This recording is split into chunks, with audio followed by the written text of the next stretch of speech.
This video contains mild Dark Souls spoilers, and by mild I mean full spoilers, but you will be too busy getting curb stomped on the first playthrough to take in much of the local flavour anyway. Thanks to Smotown for being my lore correspondent, thanks to Adam Washington for being my proofreader, and thanks to my baby brother for being my editor. So I'm going to start this video by stealing the introduction to a video that I really like, and if you can guess who I'm copying, then you win. Okay. Video ideas selector, spin the wheel.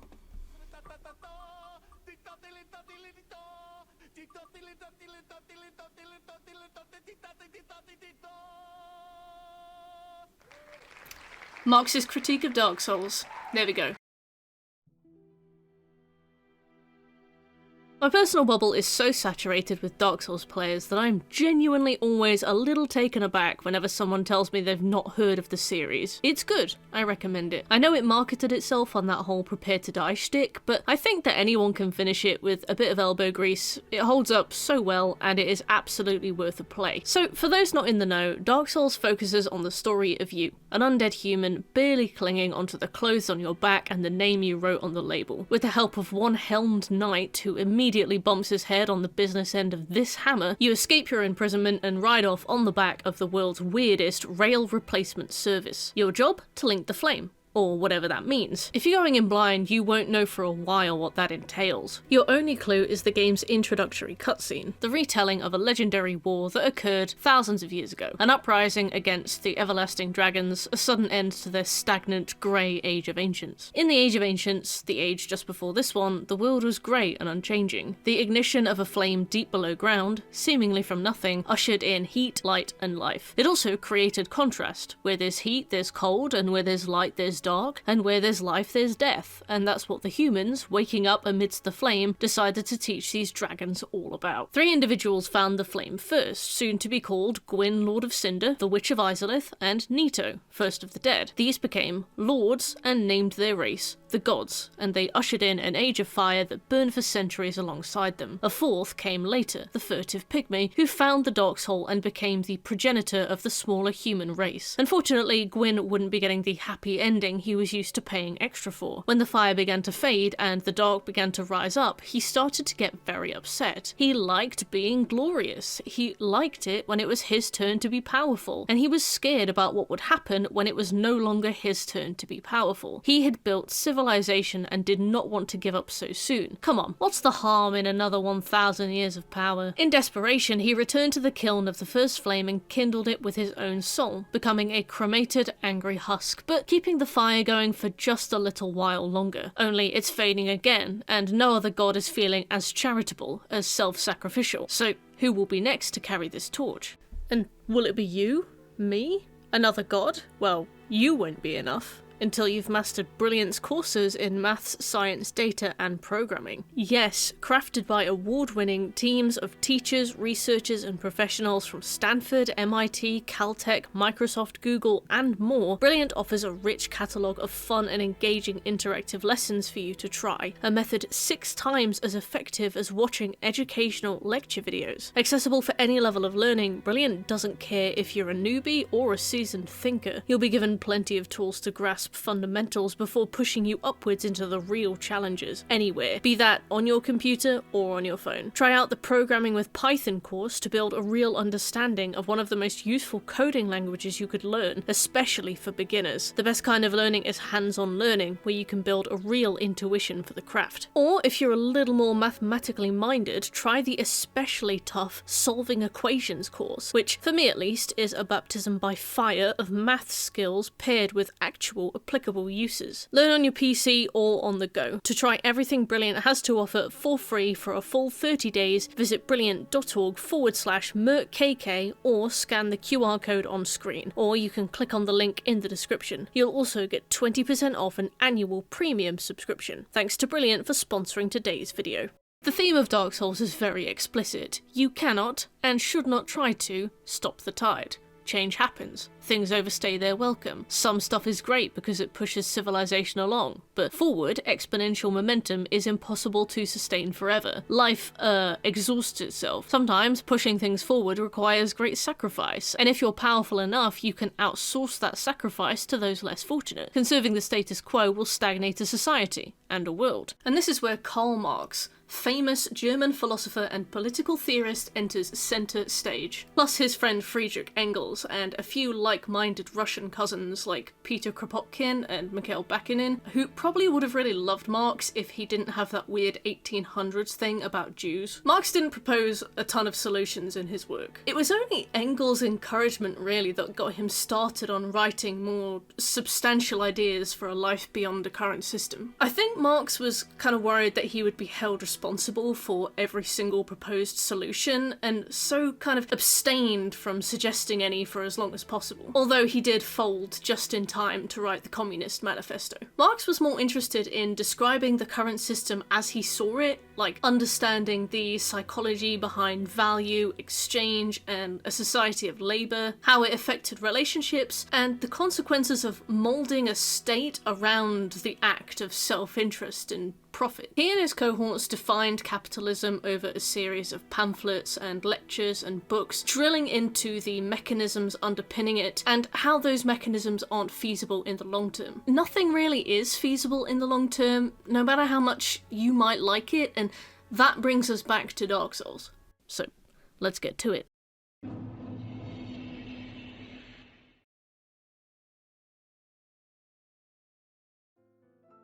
Nowadays, when we think of the word revolution, we think of violent political uprisings, like the 1789 French Revolution, which played significant roles in abolishing the feudal system that dominated Europe for several centuries. A system of rigid hereditary class that meant you were born as a peasant, a noble, or a king, and you would die the same. In Friedrich Engels' Socialism, Utopian, and Scientific, he highlights two major revolutions. The first one is the revolution from feudal society, and the second one is the Industrial Revolution, which Engels calls the Capitalist Revolution, which began in Great Britain towards the end of the 18th century and heralded a global transition that spanned almost 100 years. The Industrial Revolution saw the mass introduction and development of machinery, steam-powered production, and chemical manufacturing, culminating in a widespread mechanized factory system. These two revolutions, relatively speaking, occurred at the same time, and that's no coincidence. In fact, it was Engels himself who said, "A system will create its own circumstances for revolution. If something is inevitable, then so is its downfall." Feudalism died for many reasons, most of which were products of its own workings come to fruition. Engels' philosophy was that history is a tapestry of change, i.e. trying to conserve a period of history won't work. Everything is and is not, for everything is fluid,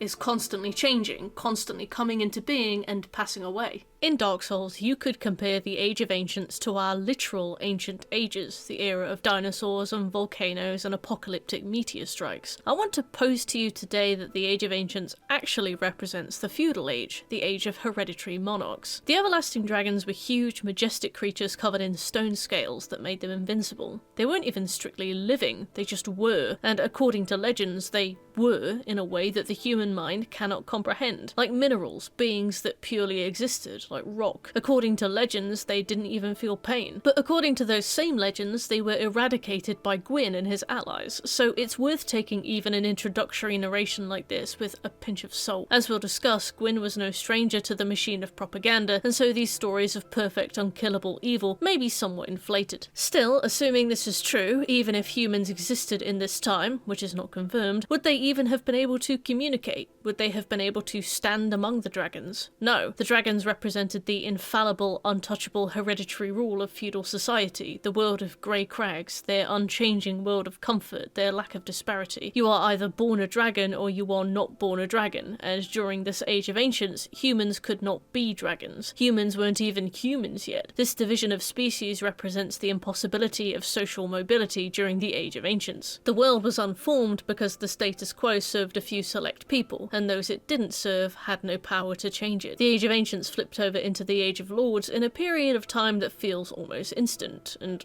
how? Well, fire. In his self-aware and yet mind-numbing slog of a book, Value, Price and Profit, Marx wrote, "Time is the room of human development. Essentially, if you keep people struggling, they will never develop beyond their means. Without time to think and resources to build, the development of human civilization slows to a crawl." When you consider the ways that human civilization has blossomed in the last 200 years, for better or worse, you can appreciate how much humanity was kind of kept in stasis by a small but central group of people who liked very much that they got to sit around with a bunch of servants and never have to do anything. How could a hereditary king know what it means to be poor, to be hungry, to be cold? And how could a dragon know pain, death, age, or oppression? Revolution may refer to literal revolts, i.e. the sudden change of political, social, and economic circumstances, but it has a simpler meaning. To revolve, to turn. History is a wheel. Society is a wheel. Every individual class is a wheel. The everlasting dragons, the same as their real-life feudal counterparts, sat comfortably on top of the wheel, ignorant of whatever may be crushed at the bottom. However, things begin to change, the wheel begins to turn, and no one can stay on top forever. Within Dark Souls, it's hard to ascertain exactly what the first flame is, where it comes from, whether it's a one-time thing that marked a unique age of fire, and what it represents. And then there was fire, announces our narrator, and that's all we get. With fire comes light, and with light comes dark, and from dark comes a humanoid race, rising out of the soil like little withered daisies. Fire represents life, yes, and it represents light, but life and light don't shake the very foundations of the world and completely alter the socio-political structure that envelops your every move. No, fire represents revolution, rebellion, desire for better, the surge of human spirit that propels one forward. Most Marxist political theorists speculate on the evolution of man. Mikhail Bakunin, or as my book calls him, Michael Bakunin, a Russian revolutionary anarchist and author of God and State, described humans as the highest form of animals, set apart only by the power to think and the desire to rebel. He said that our society could be split into 3 stages: animal slavery, divine slavery, and an aspirational future stage of human liberty. He considered Satan to be the first, free thinker, aiding Adam and Eve's escape from Eden. Eden being an unchanging place without need for food or water or warmth or sleep or clothes or anything. All they had to do was reach into the fire and their new lives could begin. Our humanoid friends didn't immediately rush to the fire, perhaps a little too stunned by the reality of blinking into life all of a sudden to capitalise on this opportunity. Still, the early bird gets the worm, and everyone else sits around wondering how they didn't think of it first. Capitalise is the key word here. 3 individuals reached the flame first, and with that they wrote history. Gwyn, Nito, and the Witch of Izalith managed to salvage Lord Souls, becoming powerful individuals with entire armies of fellow lesser lords behind them. That's crazy to me. Their first move was the reclamation of absolute power. From the cradle to the battlefield, how did they know what they were called? How did they know how to dress? How did they know what magic, sunlight, and death was? Again, the game isn't specific, but the 3 lords, Gwyn, Izalith, and Nito, took ownership of sunlight, chaos, and death respectively. Based on nothing but being in the right place at the right time, 3 people took on immense power and earned the title Lord. And what's so special about the title of Lord? Well, it's not necessarily a hereditary one. In his 1898 lecture, Anarchism, Philosophy and Ideal, Russian anarchist Peter Kropotkin went on this long and roving tangent. The harmony of stellar systems is harmony only because it is adaptation, he said. While our solar system might appear to hang in immaculate balance, planets moving together without incident, unchanged for the entirety of known human history, that isn't the whole story. Harmony is often just equilibrium in disguise, a plethora of factors and bodies and circumstances that have come to find balance between themselves. Over the course of millions of years of slow development, our planets found their place in our solar system through a series of violent, abrupt changes. It's theorized, although obviously impossible to confirm, that our moon came into existence because a planet the size of Mars likely struck Earth billions of years ago, having having run into this chaotic tangled orbit with us and exploding in debris that formed a ring around the planet. Over millions of years, that debris would have collected together and become the moon. To us, it's just the moon hanging in the sky like it always has been, but to history it is the scar of an apocalyptic event that dictates the rise of our tides and our ability to see at night through its reflected light. What feels like harmony is merely where equilibrium has come to rest. In some cases, however, a swift, violent surge of power causes a new harmony. Some outside power exerts an extreme amount of accumulated force on a situation to change it, forcing a new equilibrium, a new harmony. Kropotkin cited things like volcanic eruptions, human revolution, and, most curiously, lightning.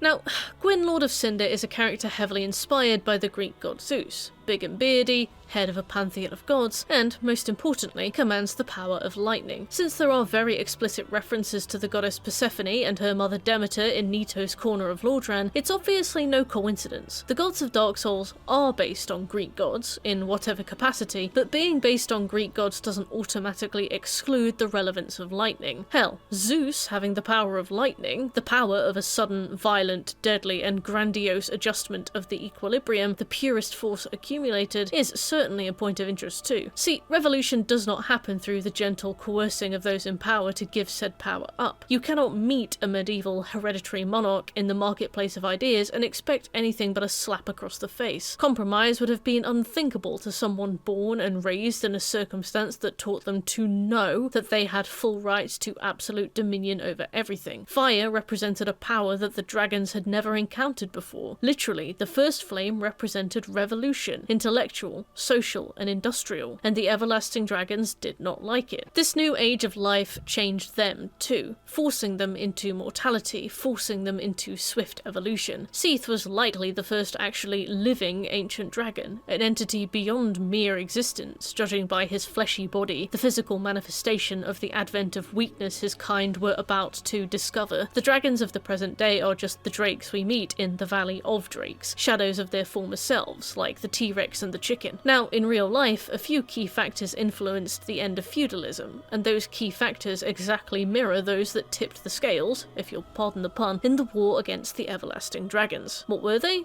Well, let's boil Gwyn's success down to 4 key points. Firstly, the Black Death. Although the final nail in the coffin of English feudalism wasn't hammered in until the mid-1600s with the English Civil War, the 7,000-year-old bacteria Yersinia pestis decided to take matters into its own hands and laid some hefty groundwork when it dragged itself through Europe, killing anywhere between 30 and 60% of the European population. So many people died that the value of land fell and the value of labour rose, meaning that the serfs were able to negotiate better conditions. Although some European countries saw nobility crack down hard on the bottom rung to keep their people in line, the English nobility failed to do the same. The mechanisms began to shift into movement, allowing English serfs more breathing room in their conditions. Secondly, little revolutions and rebellions that sprang up like weeds. Events like the Protestant Reformation, the 30 Years' War, and the aforementioned English Civil War damaged the power of the nobility. The flames of revolution were burning and growing. You stomp one out and it spreads somewhere else. Political wildfire overwhelmed and weakened the English aristocracy. People were not happy, and they were beginning to realise that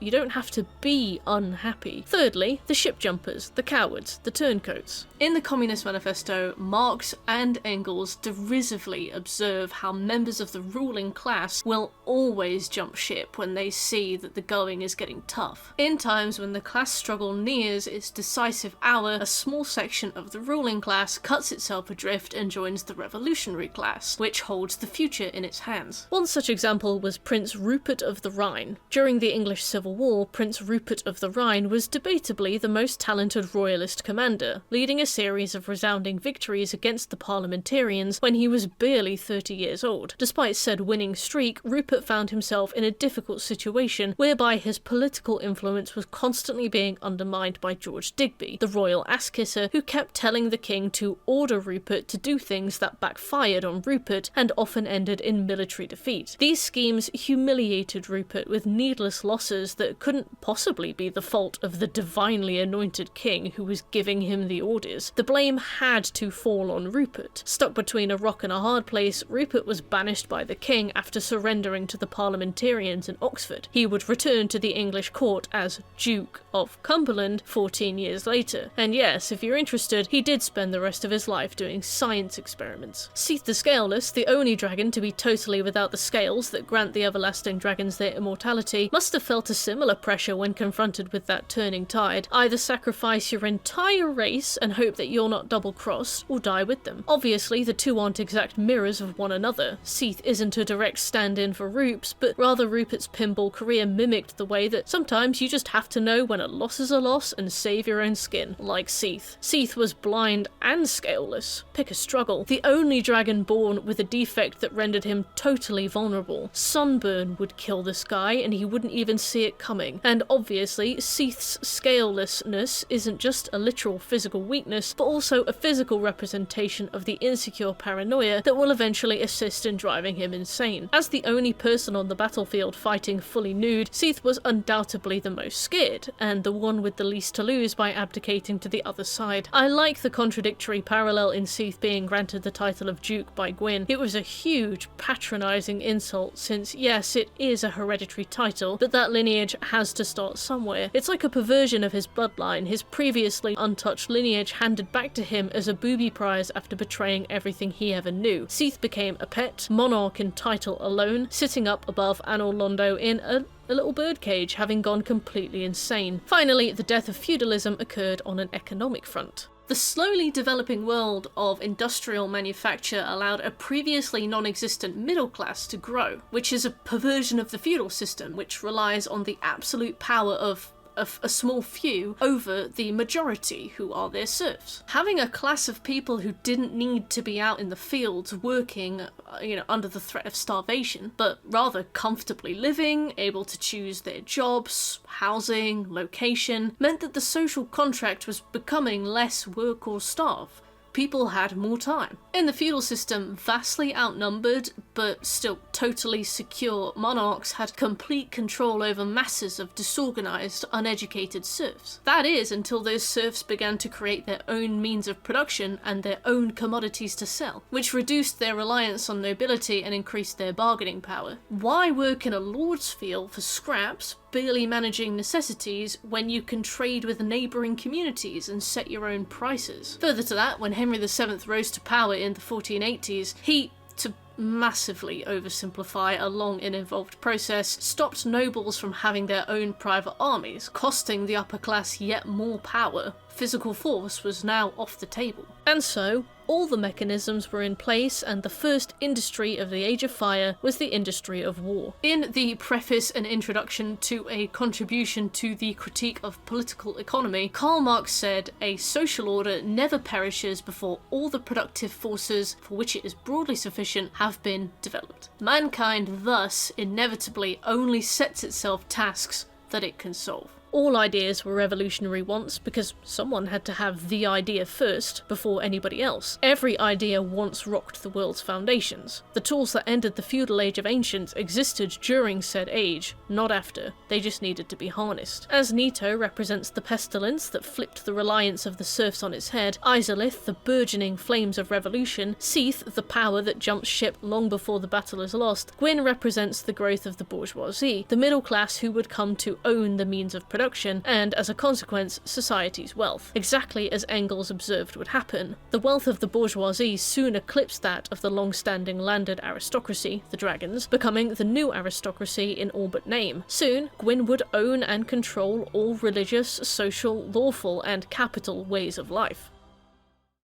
And so the war against the everlasting dragons was complete, and the Age of Ancients was over. The new age, the Age of Fire, began in earnest, with Gwyn, Lord of Cinder, at the helm. Cities and countries and nations were founded and grew under his sunlight. Katarina, Vinheim, and, most importantly, the nation of Lordran flourished around its capital city, Londo, a place of immense concentrated power, the epicenter of Gwyn's reign. For us to talk about the golden age of Lordran, we need to discuss one very important member of that original band of innovators, the furtive pygmy, so easily forgotten. 3 Lord Souls were divided amongst Gwyn, Izalith and Nito, but there was a 4th soul, a dark soul, that was found later. Fire casts no shadow, but maybe souls do, and if so, the dark soul that the pygmy found was the shadow of those Lord Souls. The dark soul worked differently to Lord Souls. As the Lord Souls grow weaker, the dark soul grows stronger, like how a room gets darker as a candle fades. The dark soul's encroachment on the Age of Fire was inevitable. Candles cannot burn forever. Furthermore, conversely to the Lord Souls, which seem to be discrete and finite entities shared amongst a finite population, the dark soul grew. All of the offspring of the furtive pygmy, literal and metaphorical, had a little scrap of the dark soul inside them. Everyone had a tiny piece of the puzzle of humanity. Although it was split between thousands, if not millions, it never divided into nothing. Every human has the same scrap, and it never ever ran out. Mikhail Bakunin described the human soul in a way that you might find relevant. He said, "Divinity lights in every human being an angelic spark, a particle of its own divine being,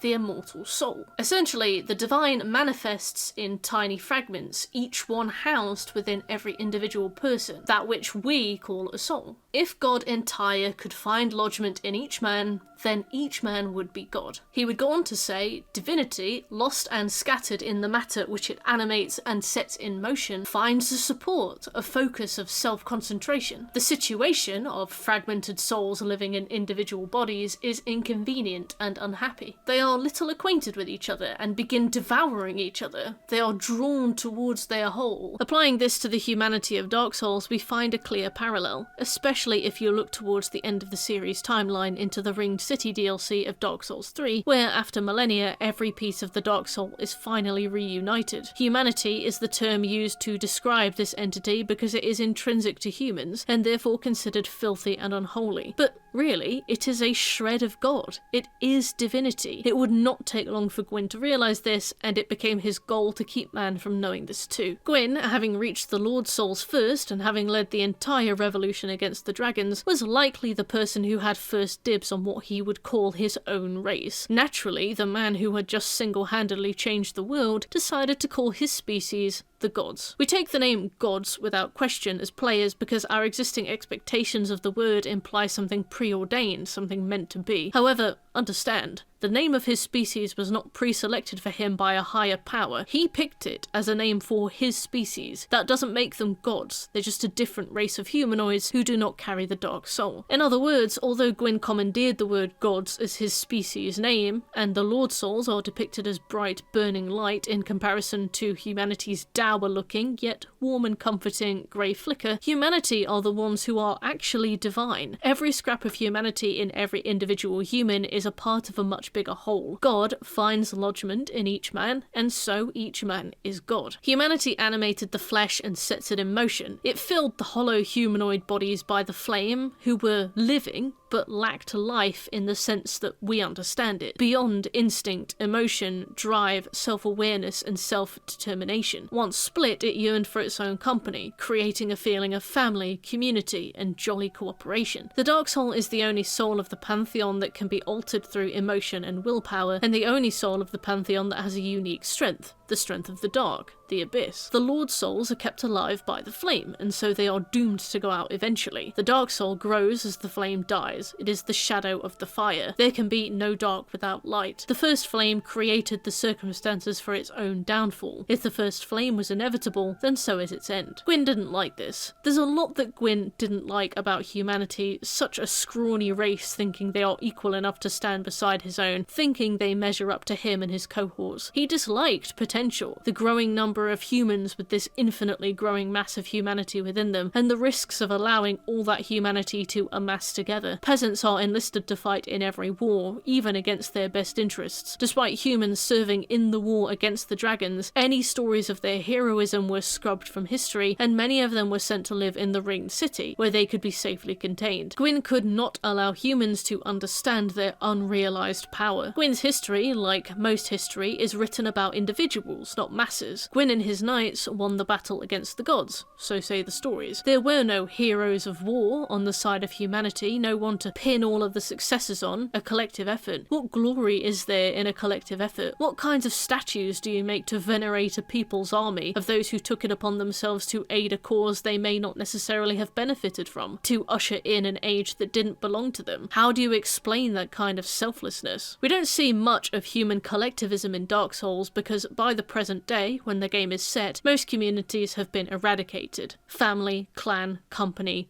all of them gone. Tying undead to bonfires reduces them to a single file stream, and seeing so many comrades go irreversibly mad in the cycle of life and death is enough of a warning to avoid future personal attachments. Yet we know that human nature revolves heavily around the need for community because the Dark Soul explicitly seeks its own reunion, drawing people closer. It does not like to be separate. Even in the early days, the furtive pygmy bore a close resemblance to historical figures like Robert Owen, born in 1770, who pioneered and managed successful communist communities focused on collective education and child rearing, collective ownership and manufacture, and collective community. Robert was heralded by the state and the press for his philanthropy and charity until he began to push for real social change, at which point he was destroyed by the state that had previously supported him and died amongst the working class he once upheld out of his own pocket. Although you can find him in history if you look for him, he is not taught. The furtive pygmy and his human offspring, particularly the Ringed Knights, helped turn the tide in the war against the dragons, and their reward for this was a ringed city, located conveniently far away, right at the edge of the world, so as to neatly tuck humanity away where they could not pose a threat to his rule. State-written records sugarcoat state sins, and you will find no present-day record of the humans that laid down their lives to help Gwyn seize power. It is as if they never existed. Gwyn could not share the spotlight with the masses of humanity that aided him, lest he look like their equal. For him to control the Age of Fire,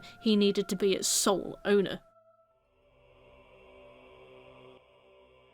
So, dragons dead, trophies claimed, lands conquered. Now, roll on a few thousand years of light. Steering the creation of his new world, Gwyn, Lord of Cinder, began establishing his states, his religions, his politics, his justice, his education, and his economy. Economy is extremely important as it provides an impetus for most other social and cultural systems. A direction of exchange keeps products like food circulating, gives people things to build and take pride in, then maintain and perfect, and most importantly, provides opportunities whereby one can accumulate power. Gwyn wanted power. But what to use as currency in his new economy? Well, there were a few options, and different nations approached currency differently. If you read the item description of the coin given to you by Petrus of Thurland early in your journey, you'll find that material currency, literal metal mineral currency, does definitely exist in Thurland and quite probably many other countries in this world. Yet the description reads, even coins of great value in the world of men have little value in Lordran, where the accepted currency is souls. Yes, we have our currency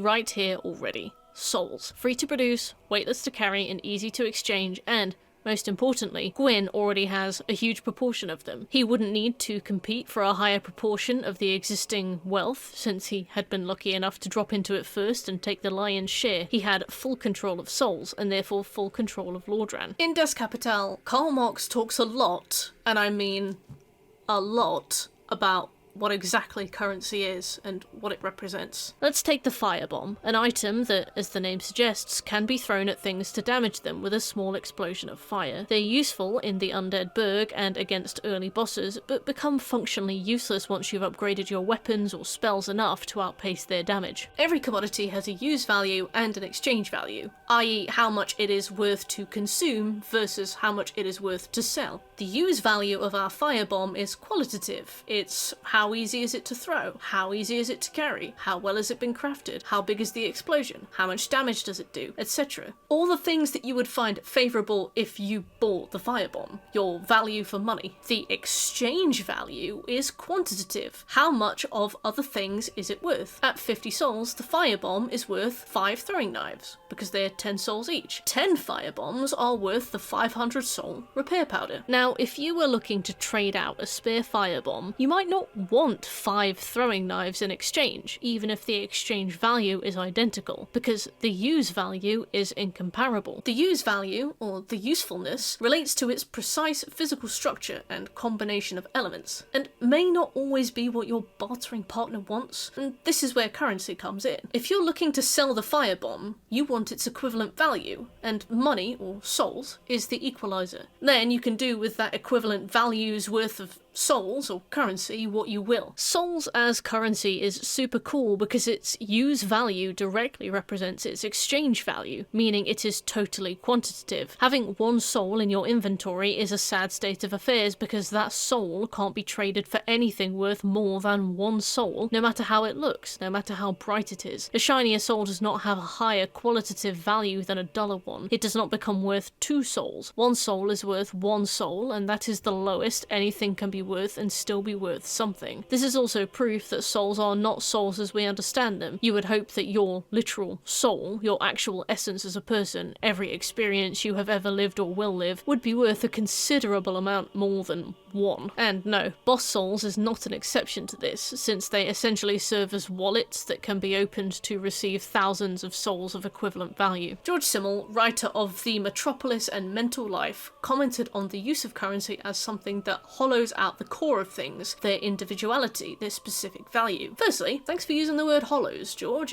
It's really thematic. You make me look like I really thought this through. And secondly, yes, when exchange value is our equalizer, individuality is lost. Let's look at a specific example of an in-universe commodity. The Greatsword of Artorias. The use value of the Greatsword of Artorias is high. It looks great, it's totally unique, it's a badass weapon. Even if you don't fight with it, it would make for gorgeous decor. The craftsmanship is beyond the ability of almost every remaining craftsman in the world. In a sense, it's priceless, and yet the exchange value of the Greatsword is miserably low. Kingseeker Frampt, the only NPC that will buy just about anything from you, acts as a totally independent market in and of itself. He has no use for weapons or boss souls or armor or whatnot, so he only really pays for the things he's interested in, and you'll sometimes walk away very confused by his valuations. The Greatsword of Artorias can be sold to Frampt for 50 souls. That's 1 firebomb. The infinitely buyable unlimited firebomb resource is, to this merchant, worth the exact equivalent of a unique boss weapon that can be crafted once per playthrough, costing thousands of souls to do so. The Greatsword of Artorias is worth far more today to keep than it is to sell, even if you never use it. Back in the day, when the craftsmanship and the name of a weapon meant something, it was likely worth much more. That copper coin Petrus gives you, a coin that can still be used as currency in the neighbouring country of Thoriland, it's worth 1,000 souls.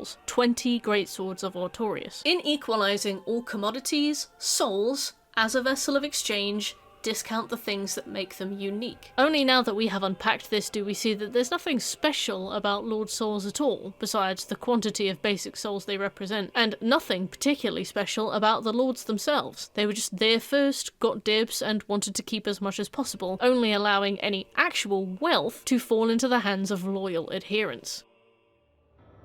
In introducing his currency of souls and his market of exchange, Gwyn, Lord of Cinder, invented capitalism. See, Marx spent a lot of time writing about something that he would call labour power. If you purchase a machine from a man, he doesn't need to be there present for it to work. Like, he can sell the machine, he can sell multiple of the same machine, and they can all function at the same time in different places, generating value individually for each of the people he's sold it to. It is not the same for hiring labour. If you purchase 8 hours of a blacksmith's life, they can't sell their labour as a discrete commodity and then walk off to the pub while a disembodied hammer hits a nail for them. They have to be there, in the chair, crafting products, commodities, that you sell. They can't be in multiple places at once, hitting multiple hammers for multiple incomes. In Wage, Labour and Capital, Marx says the labourer surrenders reproductive power and loses it in the process, as in, the labourer sells their time and ability, and so cannot use it for themselves whilst they are employed for you. At the end of the day, humans in the Age of Fire didn't need souls to live, the way that we don't need physical currency to live. Sure, you do need currency to buy food and shelter, so,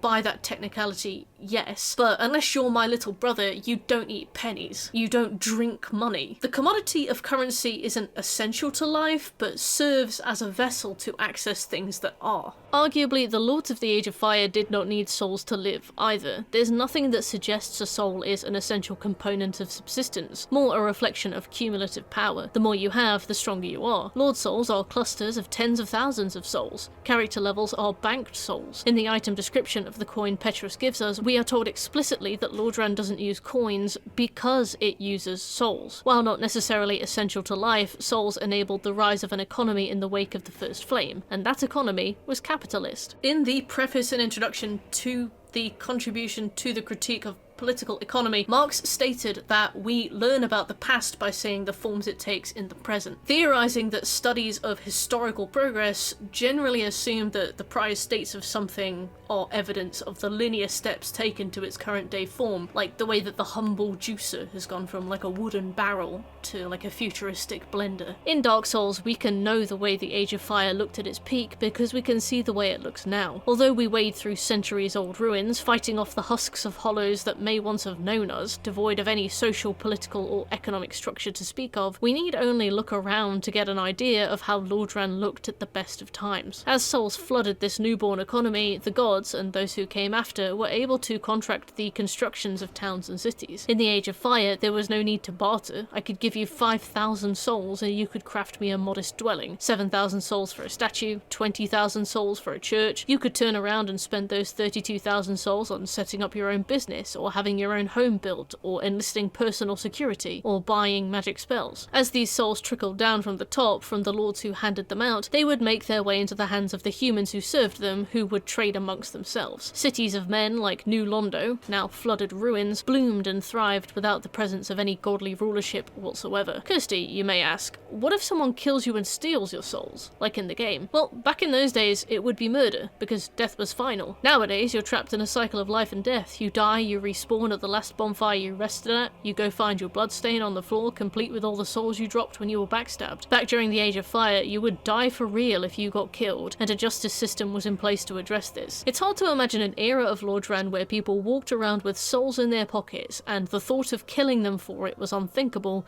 but there was. In a world of class divide, it is within the interests of the upper class to justify that class divide, and why they deserve to be at the top, especially in times of economic hardship. Every crisis calls more and more attention to a bourgeoisie class that cannot justify itself, and a lot of that justification revolves around image. Most of the godly efforts were spent building Londo, a rapturous city of sunlight full of spires and cathedrals and stained glass and sprawling rafters, guarded by the most docile of knights, I promise. Imagine the time taken and the souls spent on the construction of something like this, combined with a healthy dose of, presumably, giant slave labour, as giants were, judging from the few we meet, even more racially discriminated against and exploited than humans. Inside Londo you find glorious echoing halls, high ceilings, and a plethora of beautiful paintings, some much more detailed than others. Rooms are warm, etched with gold, full of books and sunlight companions. Immense time, effort and resource has been expended here to create the visage of royalty, a visage the gods totally believed themselves. This is where the wealth, power, knowledge and spirituality of Lordran collects, where it is owned. Even today, centuries beyond the peak of the Age of Fire, Londo is beautiful and mostly intact, albeit with some illusory assistance. In the early days, Undead Burg and New Londo represented the presence of a thriving middle class. These areas are filled with shrines and statues, army barracks, long neglected gardens, churches and old workshops, now abandoned and left to crumble or stuffed full of hollows. Typically, and according to the preface to Political Economy again, middle classes, historically artisans, tended to swing more conservative, resisting collective change from below and capitalistic change from above, enjoying a healthy life of patronage and social splendour that the artists of today can only weep about. Once upon a time, the door at the top of Sen's Fortress would allow lowly humans to access Londo, likely for work and maybe for study, but has since been filled in. Below Undead Burg is a sewer, more evidence of its thorough development, but below that, deep below the crust of civilization, nestled within a vast toxic swamp, is Blighttown. Blighttown is the crucible of poverty here in Lordran. It is so deep below the ground that you cannot see the sun, sitting on the same level as the Tomb of Giants, the crypts of Nito. Constructed from rickety planks and bridges, full of hollows dressed in rags, and with a frame rate like a slideshow presentation, Blighttown is the epitome of hostile. Although there are multiple ways to reach Blighttown, your first experience with this damned city will likely be after climbing down to it through a cistern, going the expected way for a first-time player. Unlike Undead Burg and New Londo, which house the vestiges of civilization, Blighttown is a stack of toxic favelas. There is no industry down here, no learning, no religion even. Jean-Baptiste Joseph Fourier, French mathematician and physicist, inspired Engels when he stated, "Civilization moves in a vicious circle of contradictions, which it constantly produces without being able to solve. Under civilization, poverty is born of superabundance itself." Blighttown proves it impossible to live outside the system. It is all too easy to trip and fall down into Blighttown, never to rise again from its toxic depths, trapped forever in the quagmire below, whereas the gate to Anor Londo is sealed and has been for decades, if not centuries. It is only possible now to access Anor Londo via bat demons, which is the epitome of who you know. Social mobility exists only for those falling from grace, by design. For there to be an affluent upper class, there necessitates an impoverished lower class. Abundance leads to poverty because there is never enough to share when the people at the top believe they are entitled to everything. In this way, the middle class becomes a powerful thing because it cultivates a portion of society whose hand is not forced into labour. They do not have to choose to work or starve. They have more time for development, for family, for intellectual pursuits and enrichment. For labour to happen, there must be an incentive, and what better incentive is there than starvation? Blighttown is an old place, but we see it has never been a glorious city like Anor Londo, nor a developed civilization like Undead Burg or New Londo, because we see the skeleton on which its current shanty form is built. Blighttown has always been the last resort of the impoverished, a place full of desperate backstabbers fighting for every last scrap. And as the Age of Fire began to slow, the flow of souls began to drip to a halt, and the cycle of crisis reared its head again. The impoverished class was all that was left. The reason we have to assume how New Londo and Undead Burg looked at their peak is because they no longer look like that. New Londo is flooded and haunted, and it is still 200k for a 2-bed. Undead Burg is, as my brother would say,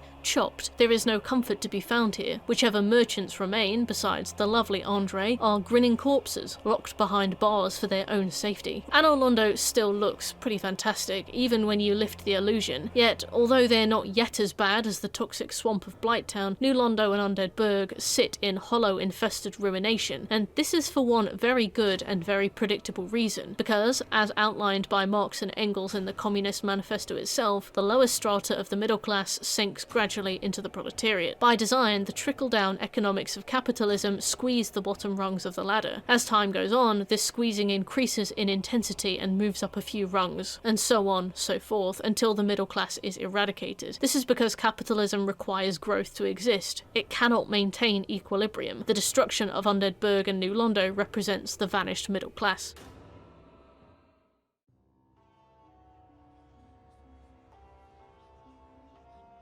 You can't make commodities without tools, and what is the oldest tool if not the hand? In Dark Souls, when you die, you respawn with 0 souls. This is the default number of souls a person will have. It is not only possible to run around with 0 souls, but you receive no ill effects for doing so. It doesn't begin a timer that withers you away slowly. It is totally possible to go about your day without any souls, as long as you're not off to buy a firebomb. And yet, when we go down into the ruins of New Londo and we kill that little hollow that's just lying on the ground, chilling before the massive open cavern, harmless and waiting for the end of the universe, we get 20 souls. He has certainly not killed anyone, taken anyone else's souls, so why is he worth 20 souls when all he does is lie on the ground? Marx and Engels both concluded that labour power is what makes us special. To quote Marx directly, the working class produces all value and the bourgeoisie owns all value. In Das Kapital, he compares human innovation to animal instinct. Like, bees build beehives because they are genetically programmed to, it's their instinct. We build libraries and stadiums and statues and churches and cities because we are fundamentally creative social animals. Human labour is what separates us from animals, and our ability to exchange was our Eden. The end goal of human exchange is the satisfaction of want. Like, we want stuff. We adapt to our environment, and we adapt our environment to us. That mindless hollow is worth 20 souls doing absolutely nothing because he is human. Even having lost his humanity, his shred of the divine, he is still worth 20 souls. Humans are value-creating machines by nature. However, there's nothing inherent inhumanity that renders this the job of human labourers. This is the result of gods getting to the first flame first. You know, they got there first, they get to decide what the classes are going to look like, they get to make the rules. They own all the stuff, they need the stuff to make more stuff, so you get paid to use their stuff so that you can make stuff that they can sell. Wealth was centralised and concentrated in Anno Londo. They had the monopoly on industry and all of the resources and all of the political sway. Whatever trickled down into Undead Burg would be fed back up into the machine, funneled up over that impassable wall and back into Anno Londo. Over time, there would be fewer souls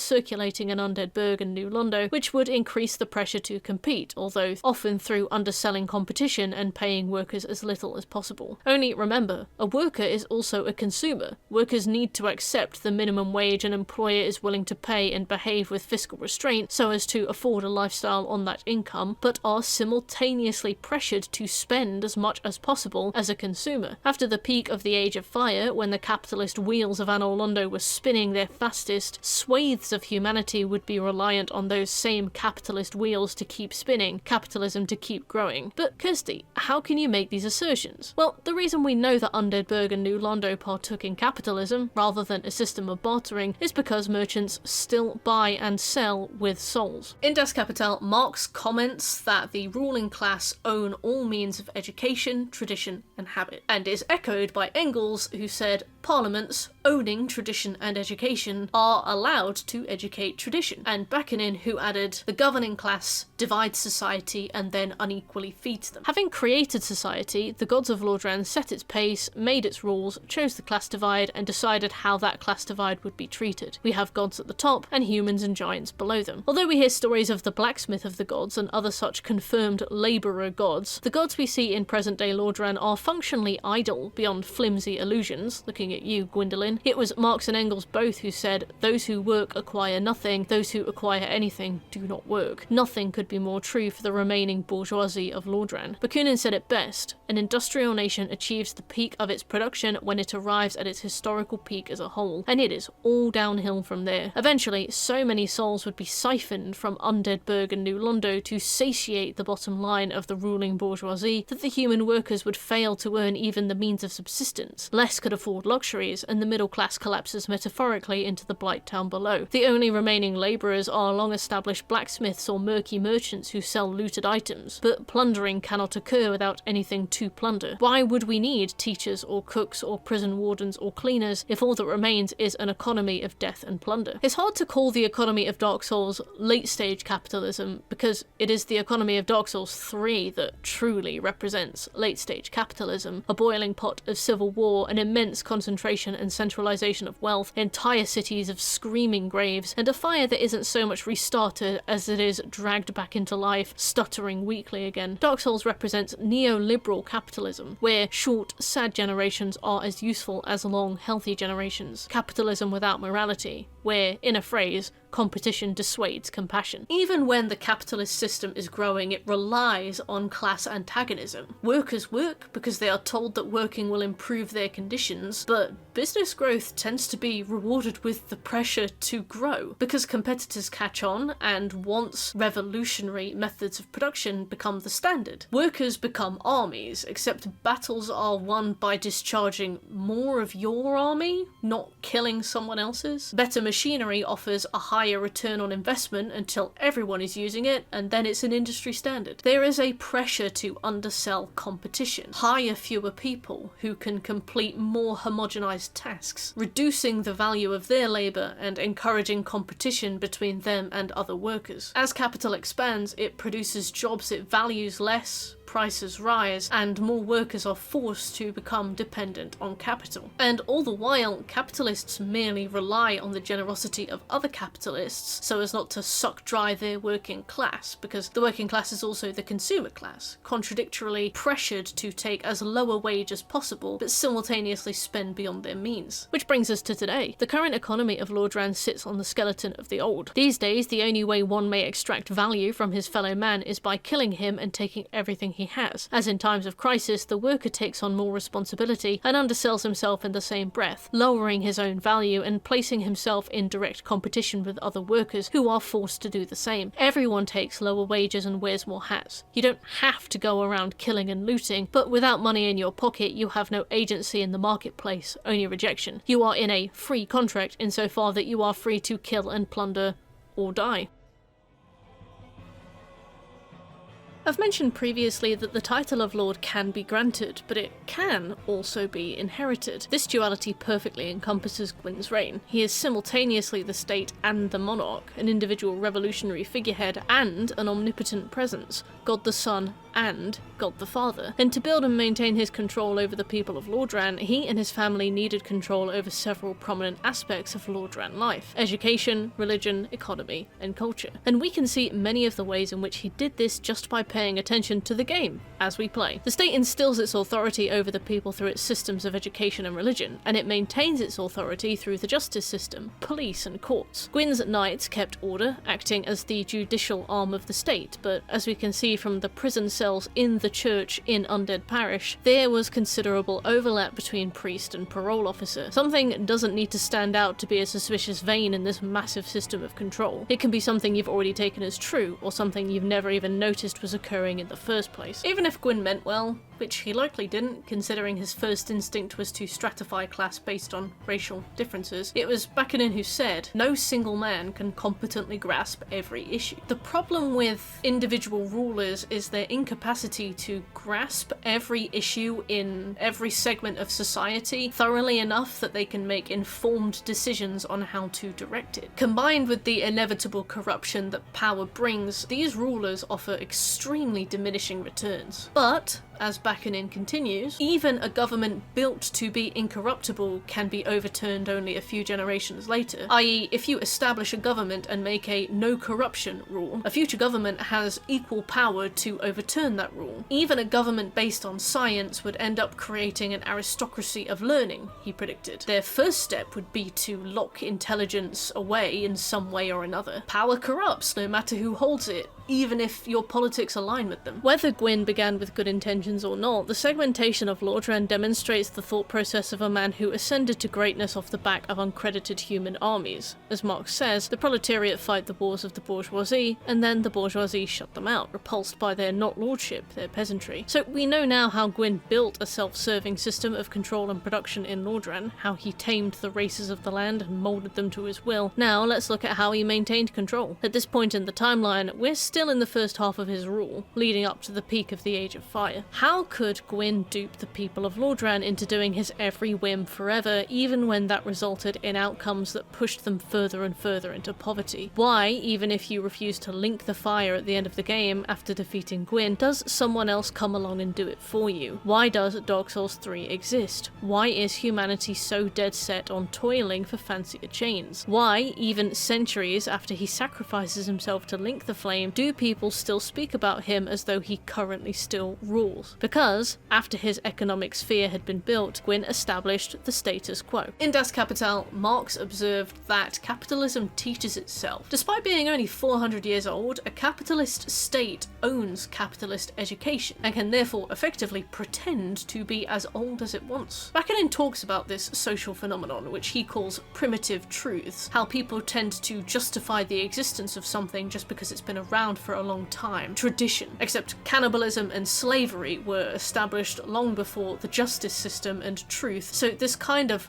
old equals right thinking is, at a glance, absurd. I mean, how many times have you heard "it's always been done this way" when questioning a process that feels inefficient, exploitative, or downright dumb? According to Bakanin, although I'm heavily paraphrasing, tradition keeps people busy and stupid. Busy and stupid people lack the critical thinking to stop, look around them, see faults, and develop their civilization beyond them, because they are too busy working. Education may feel impartial, but according to Marx and Engels both, the ruling class creates ruling ideas. What they coined mental production defined a system of intellectual production, whereby those at the top of the ladder are able to set the framework for educating those at the bottom. Remember, the shepherd may guard a flock, but the shepherd guards a flock he intends to harvest and consume. While we find all manner of work workshops and professional quarters in Undead Burg, we never find schoolhouses. While there can be only so many buildings in Undead Burg, I still don't think it's a coincidence that the only places we can explore are shrines, churches, and dilapidated living quarters. I don't think it's a coincidence that Undead Parish is the entire size of Undead Burg. I also don't think it's a coincidence that the Duke's Archives, the only library in Lordran, is at its most inaccessible point from Undead Burg. One of the central tenets of all the men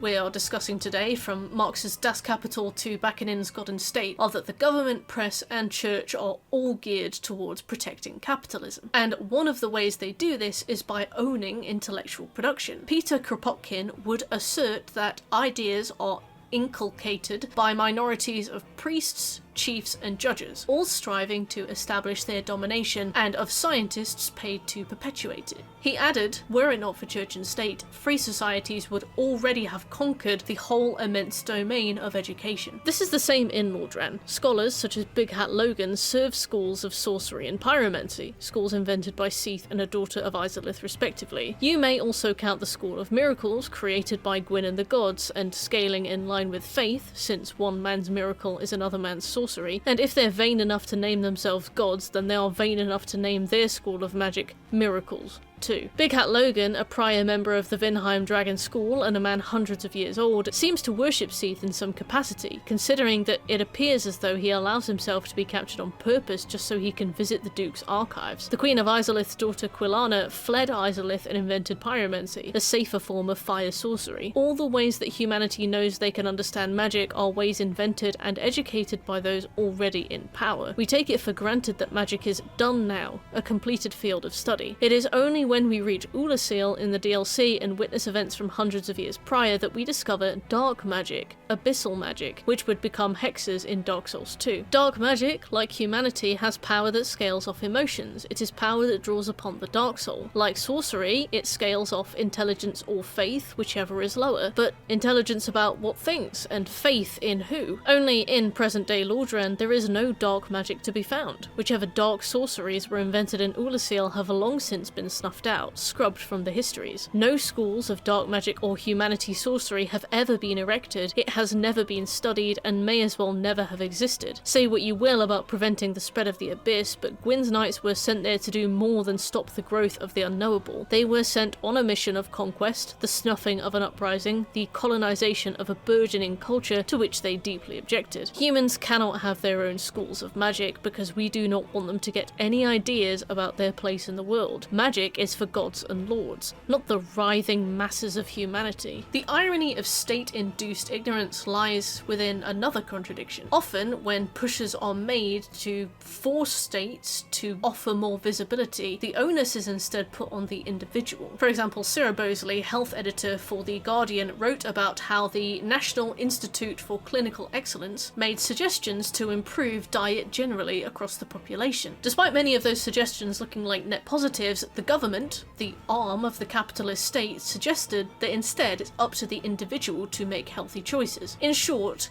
everyone, as a buyer, is expected to possess an encyclopedic knowledge of every commodity they could ever be party in purchasing or consuming, and therefore the blame of their consumption lies entirely on the consumer. Consumers under capitalism are not given the tools up front to understand what they consume, how they consume it, where it comes from, whether there are better, moral, or cheaper options, but are always held totally accountable for state-enforced ignorance. Morality costs money, and short-term goals will always override long-term collective interests. The people of Lordran are kept stupid, their stupidity is exploited, and then they are blamed for it. How? Well, let's get into it. In God and State, Bakunin raises issues with the concept of seeing God as absolute perfection, and men as absolute imperfection. Primitive people created the gods and then switched places with them, he explained. God being truth, justice, power, beauty, and life renders man falsehood, iniquity, evil, ugliness, impotence, and death. In short, what God is, mankind cannot be, and the more beautiful heaven becomes, the uglier earth is. In deifying human things, the idealists always end end up in the triumph of brutal materialism. The divine evaporates and rises to its own country, heaven, while the brutal alone remains actually on Earth. The clear divide of Anor Londo's wall from the world of Lordran is a physical manifestation of the impossible divine division. Not only is it physically impassable, representing the abyss, so to speak, between what a human could become versus what a god could become, the lack of social mobility, the clear delineation of oppressing class and oppressed people, but it represented the way that humanity willingly degraded itself through systems of religion. What is God but divine man? As Bakunin said, if God is everything, then man is reduced to nothing. By making gods divine, humans are taught that they cannot create divinity themselves, nor have any hope of climbing off the back of their own effort. This is intentional. By teaching the humans of Lordran that they are imperfect by comparison, by showing them a city they are too dirty to ever be permitted access to, the gods of the Age of Fire taught them their inferiority from birth, their place in the pecking order as workers. And if you're a slave to the gods, you're a slave to their church and their representatives. See, the oppressing class do not have to believe their own stories, they just have to sell them, and to grant themselves lots of special exceptions. When a human becomes undead, they are cursed and sent to live out their days in the Northern Asylum. When a member of the church, like Rhea, who we meet on our travels, becomes undead, they are told that they are blessed, and they are sent on a pilgrimage to the catacombs, an issue hastily redressed as a sneaky way to get someone inconvenient firmly out of the picture. In the Communist Manifesto, Marx wrote how exploitation, veiled by religious and political illusions, leads to situations in which all that is holy is profaned. Again, very happy that a word choice coincided with a thematic standout from the Dark Souls series. Profaned, thank you. But yes, profane, i.e. to treat something sacred with irreverence or disrespect, is yet another contradiction of the system set up by Gwyn that takes his power, teaches it as the status quo, and shits all over itself in the process. It was Bakunin who said that the bourgeoisie creates new religious systems to avoid being judged by previous ones. And he was not alone in pointing out the many ways that the ruling economic and political class used religion for their own benefit. For example, the Salvation Army revived the propaganda of early Christianity, appealed to the poor as elects, fought for capitalism in a religious way, and fostered early Christian class antagonism, i.e. religion comforted people enough to keep them from political uprising and maintained a thorough education that resulted in these people considering themselves unworthy in comparison to the deserving divine higher classes. Being a religion based on redemption, it is in some ways pertinent to compare the religious institution of the Way of White to the religious institution of Christianity, like as an organisation. Bakunin especially was deeply condemnatory of Christianity, but he was deeply condemnatory of everything, remarking that church and state were the two fundamental institutions of slavery. He said it was fortunate that Christianity met a world of slaves. Women and slaves, the two demographics he considered to be the least free, are most susceptible to propaganda. Religion cannot spread without impoverished masses. There must have been a deep-seated dissatisfaction with life, a thirst of heart, and an almost absolute poverty of thought to secure the acceptance of Christian absurdity. His comments about women are especially interesting here, considering the most devout member of the Way of White you meet is Rhea of Thoroland, a young girl turned undead who takes pilgrimage to Lordran to retrieve the Rite of Kindling. She is betrayed by none other than Petrus of Thoroland, who abandons her in the catacombs with her hollowed friends and leaves her to die. Although he plays innocent, you can speak to NPC Lautrec on the basis that you haven't already kicked him off the side of Firelink Shrine, and Lautrec will sell you the truth. When you speak to Petrus again, he will suggest that you could do anything to her in this vulnerable state. And yes, the implications are very clear. In the depths of the catacombs, Milady slipped off the giant's coffin and into a hole. Her two companions are no longer human, and the lass weeps in solitude. Right now, you could do as you please with her. The poor little purebred is entirely helpless.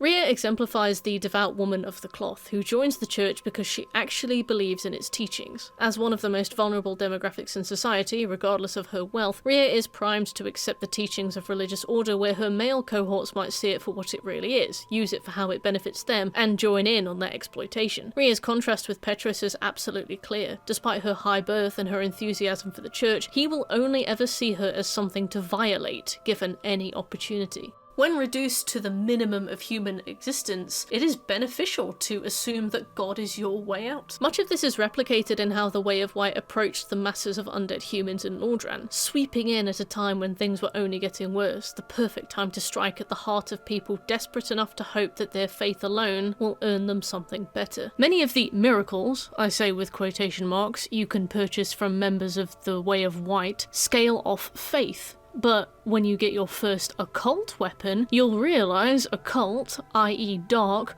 also scales off faith. And as we head into Dark Souls 2 and 3, dark magic begins to scale off intelligence and or faith. Miracles are not the only spells that scale with faith. Therefore, this isn't necessarily faith in the same sense as a perfect, correct, holy belief, but faith in the traditional sense, like in believing in something, like trusting your 24-year-old jalopy to get you to work every morning. Just because they call themselves gods and call their branch of sorcery miracles does not mean either of those things are true. In Lordran, religion wasn't so much an arm of the state as it was a blood relative. Although Gwyn himself did not found the Way of White, his uncle All-Father Lloyd did. This religion would soon become the dominant religion of Lordran. Some chosen character classes will start as a member of this covenant, dedicated to venerating the race of the gods. This would prove intentionally confusing, similar to calling wealthy and powerful people the elites. Are they elite, or do they just have all the money? If you're not paying that much attention to world building, you'll likely only associate the Way of White with Petrus of Thoroland, one of the first NPCs you'll meet upon escaping the asylum. If you are paying attention, you will find a city of the undead built from the ground up to place gods on a pedestal. Everything from the towering wall of Anno Londo that blocks out the sun and forges a physical metaphor of class division and antagonism, to the statues of Gwyn's family, some now destroyed, to the towering Way of White undead parish church complete with statues of a divine woman, either a statue of the Princess Guinevere or, as some have theorised, a cultural artifact also seen in Firelink Shrine, built to subconsciously associate the image of Firelink in the minds of the undead with their religion and their expectation of self-sacrifice. This is likely the case. The economy of souls has collapsed. The only industry remaining is the industry of war and plunder. No one is left to keep the wheels of civilization spinning, and so the only purpose of an individual human is now to link the flame. Most interestingly is that the undead parish is the best maintained area of Undeadburg, and certainly the best guarded. While Undeadburg falls to rubble, infested with hollowed remains of its prior inhabitants, the undead church is doing alright. No matter which bridges lie collapsed on themselves, no matter what proportion of Undeadburg is rubble, no matter how overcrowded the graves and neglected the asylum, the Church of the Way of White is barely touched, still watched over by several formidable guardsmen. Despite that, the church is crumbling, with few left to man it. Unless we believe in supernatural revelation, we must admit that no religious tenets will ever suffice to prop up a tottering society, said Engels. And he was right. The Way of White is a pervasive presence in Lordran, but that doesn't suffice to ensure the linking of the flame and the continuation of the Age of Fire. So it was time to invent supernatural revelation.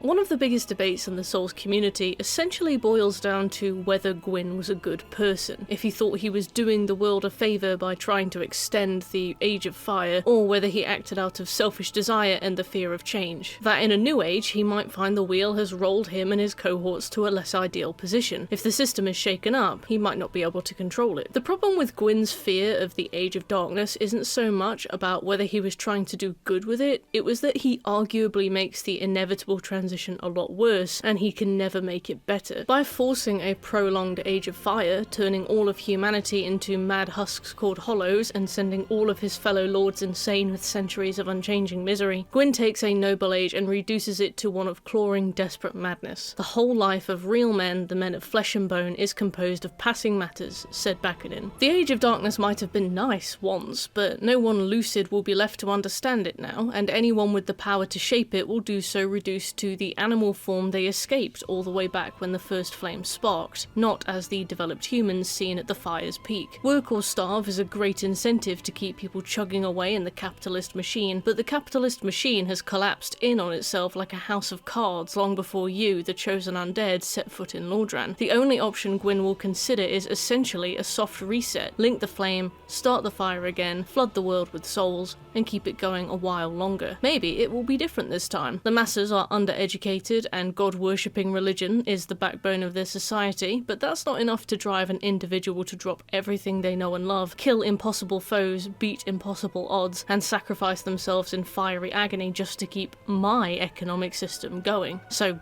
what do we do? In the introductory cutscene to Dark Souls, you see a member of the Way of White, dressed in their crisp white clothes, placing a burning circle on the corpse of a human. This circle, the dark sign, flickers with burning embers. Appearing as a black ring, it contains the darkness within humans, preventing darkness from spreading as the flame dies, keeping humanity shackled and stopping whichever age is due to come, be that the Age of Darkness, the Age of Hollows, the Age of Humanity, or something else. The dark sign didn't come from nowhere, and neither did the Undead Curse. It was a man-made disease intended for population control. However, unlike your typical cull, where the aim is often to lower population sizes, the Undead Curse was intended to maintain population size. Essentially, no one is going home until someone links the flame. The Undead Curse kept humanity trapped in an endless cycle of life and death, bound to the bonfires of Lordran. Every time they died, they would resurrect at a bonfire. The dark sign attached itself to humanity so much that it is now passed down through descendants, and even seems to spread like your more typical virus, as we see when characters like Rhea unexpectedly become infected with the curse. The description reads, "Death triggers the dark sign, which returns its bearer to the last bonfire rested at, but at the cost of all humanity and souls. Not only does it shackle users to bonfires, but it extracts all their wealth upon death." Rings used to shackle undead become a theme, thanks to the dark sign. In Dark Souls 3, we learn more about the ringed knights who assisted Gwyn against the dragons. The description of the armor reads, "The armor of early men was forged in the abyss, and betrays a smidgen of life. For this reason, the gods cast a seal of fire upon such armor, and those who possessed them." And the description of the hood reads, "These knights don abyss-tainted black cloth, with layer upon layer hiding their eyes. This was nothing less than an attempt to reveal that which the seal of fire had occluded, a subtle defiance of the gods' wishes." Gwyn's theme of using rings, circles, and sigils to contain the darkness is a prevalent theme in his reign. The ringed armor is marked as such to prevent the ringed knights from becoming one with the abyss. It robs them of life, and thus makes them undead. There's this extra lick of tragedy to the Undead Curse when we see miracles like Homewood, of which the description states, would normally link to one's homeland, only the Curse of the Undead has distorted its power, redirecting casters to a bonfire, or, perhaps for undead, this serves as home. Gwyn's desperation to prolong the Age of Fire uproots the lives of everyone. No one can escape capitalism. Even down in the mires of Blighttown, you are bound to a bonfire. Even if you left Lordran, lived a long and happy life, and died 40 years later, you would wake up at a bonfire. Nito, once a core piece of the revolutionary puzzle, is now a mere component of the crumbling machine. He becomes a death machine. His sole role, literally, is sustaining the production of death to enable the consumption of humanity, entirely objectified. He is no longer a lord, and barely even a labourer. The life force used to feed him akin to the coal and water that would power a steam engine, no longer living, but merely surviving as a cog in the mechanism. Although fairly quiet on many fronts, Nito's continued relevance to Gwyn and the Age of Fire is that they represent death. Nito forces undead humans to feed the flame with humanity or go hollow, creating a relationship of total reliance upon the Age of Fire. Humans are tied to the flame and must feed it for their own self-preservation, prolonging the dying age and creating a cycle within it that feeds itself on whatever dwindling humanity remains. How do we know that this is Nito's purpose? Because NPC Paladin Leroy, the apparent representative of the Way of White, will kill you if you try to stop Nito, despite being available to assist at earlier points in the game. The Way of White tied undead humans to the bonfires because it was beneficial to maintain the crumbling status quo. The Nito we face is not the full power force of nature we saw in the introduction. Not only has some of his power been stolen by Pinwheel, who I will accidentally call Pinhead at least once today, I can feel it, but the description of his soul reads, "Gravelord Nito administers the death of all manner of things. The power of this soul is so great that it satiates the Lord Vessel, despite the fact that much of its energy has already been offered to death." If you kill Nito, you kill death, in a sense. His power ensures the continued cycle of life and death pushes undead humans closer and closer to going hollow, forcing them to feed the flame to stay sane. Feeding the flame benefits Gwyn and his compatriots because it prolongs the Age of Fire. Humanity, therefore, is a far more powerful thing than the gods of of Lordran would admit. In the Communist Manifesto, Engels and Marx wrote, "The bourgeoisie has left remaining no other nexus between man and man than naked self-interest. Capitalism has converted the physician, the lawyer, the priest, the poet, and the man of science into wage labourers, and reduced the family relation to the money relation. The family becomes based on private gain, and the only real families exist in the bourgeoisie."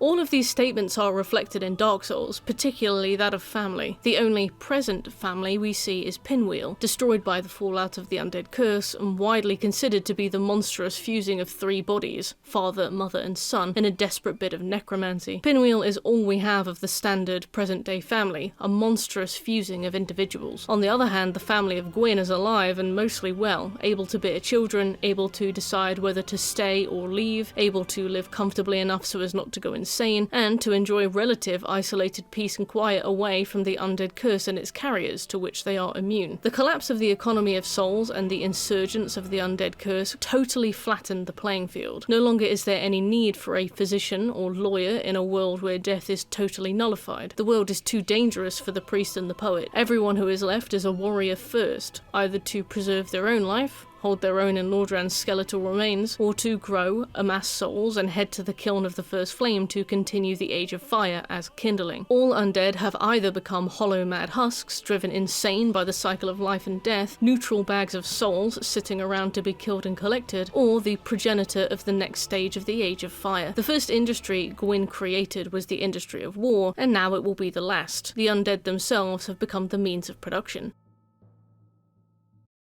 There is an old saying in my family, "Thou who art undead art chosen, and thine exodus from the undead asylum maketh pilgrimage to the land of ancient lords.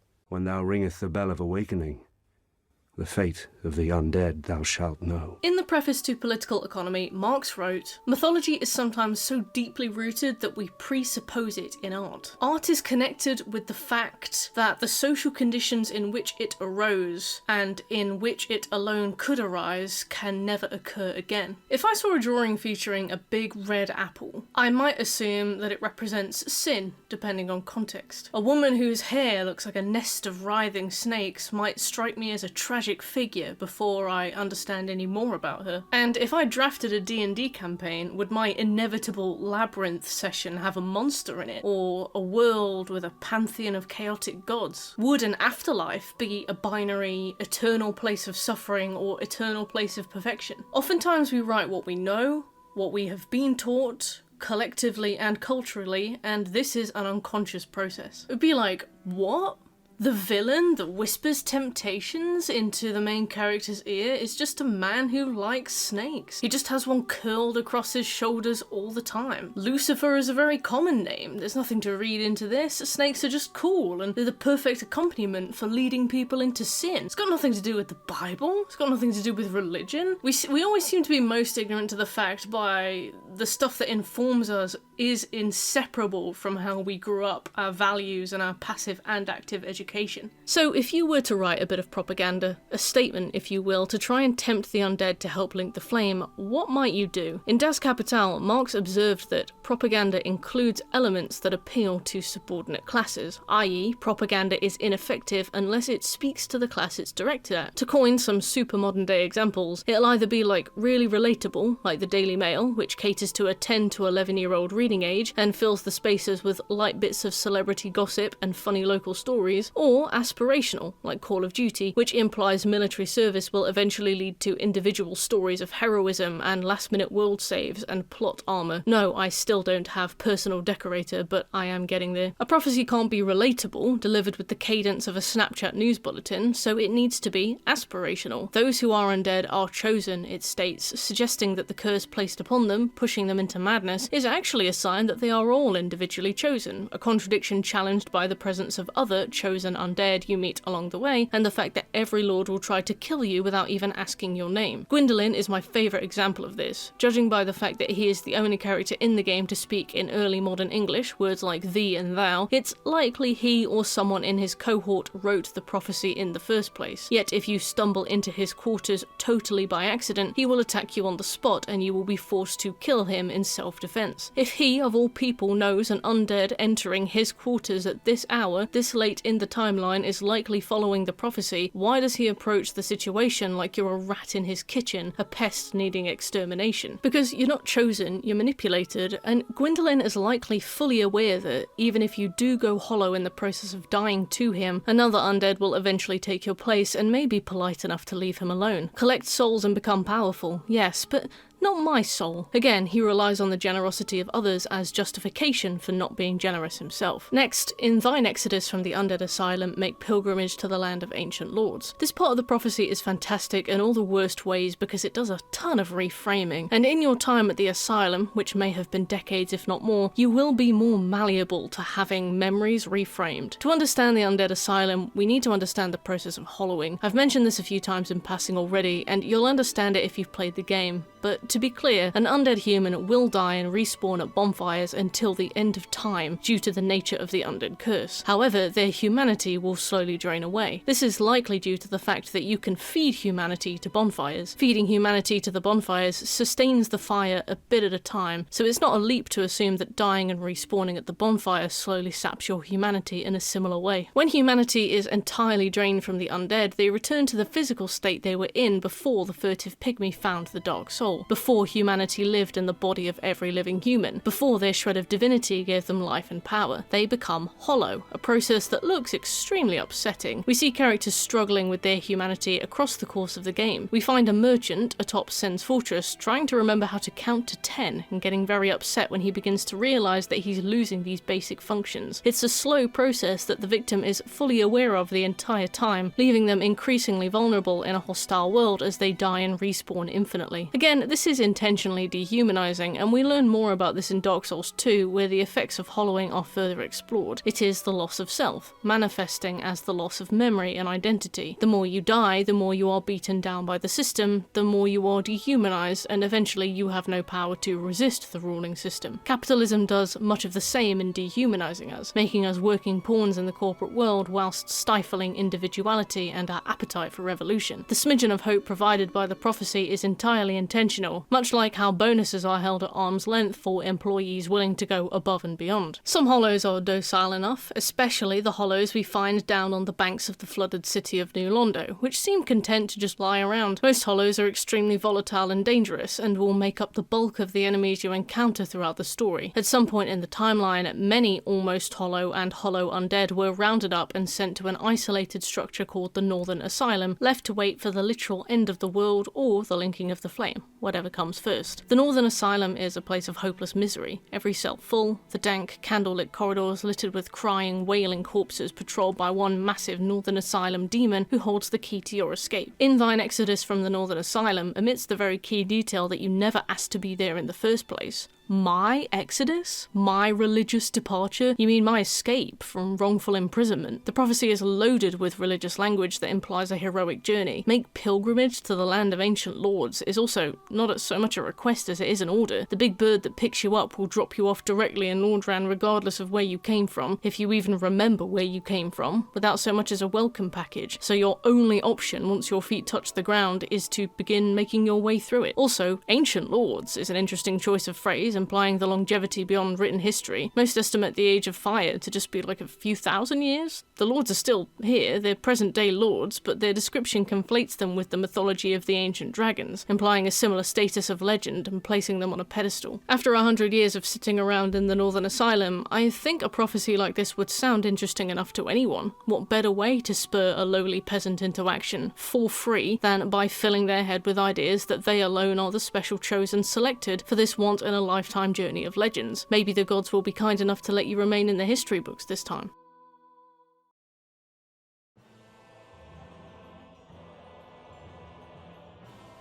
Many, many more years pass. The first flame, which once roared with the brimming, glowing power of souls, begins to die out. It has raged for a long time and borne entire civilizations of people and gods, and it is ready to be done. to bring on whichever age can exist beyond the Age of Fire. To the gods, this is a big problem. The thing about the lifespan of humans, like in real life, is that the Wheel of Fortune rolls the way it does because people die. People die out, dynasties vanish, they're outcompeted, they move, circumstances change. While imperfect, our current systems are constantly in flux because individuals are rarely in control of situations beyond a few decades. This isn't the case in Lordran. Gwyn owns every country, every religion, every city, and every soul for thousands of years because he started with all of them. Bluntly speaking, this isn't fair. His economy has sunk backwards into the unchanging feudalism he once emancipated you from. Gwyn concentrated and centralized all of civilization for thousands of years. When the fire began to fade, he panicked. The idea that anything at all, could overturn his reign filled him with terror. While we know this terror manifested in his creation of the Undead Curse, his "no one is going home until we fix my problem" final gambit, the cracks were showing a while before. Gwyn has always taken a stomp first, ask questions later approach to opposition, no matter where it came from. Velka, goddess of sin, was a member of Gwyn's pantheon. They had an interesting relationship. Described as a heretic deity, Velka is unique to the Anor Londo gods because she and her followers used occult weapons, the elemental weakness of the gods, or should I say,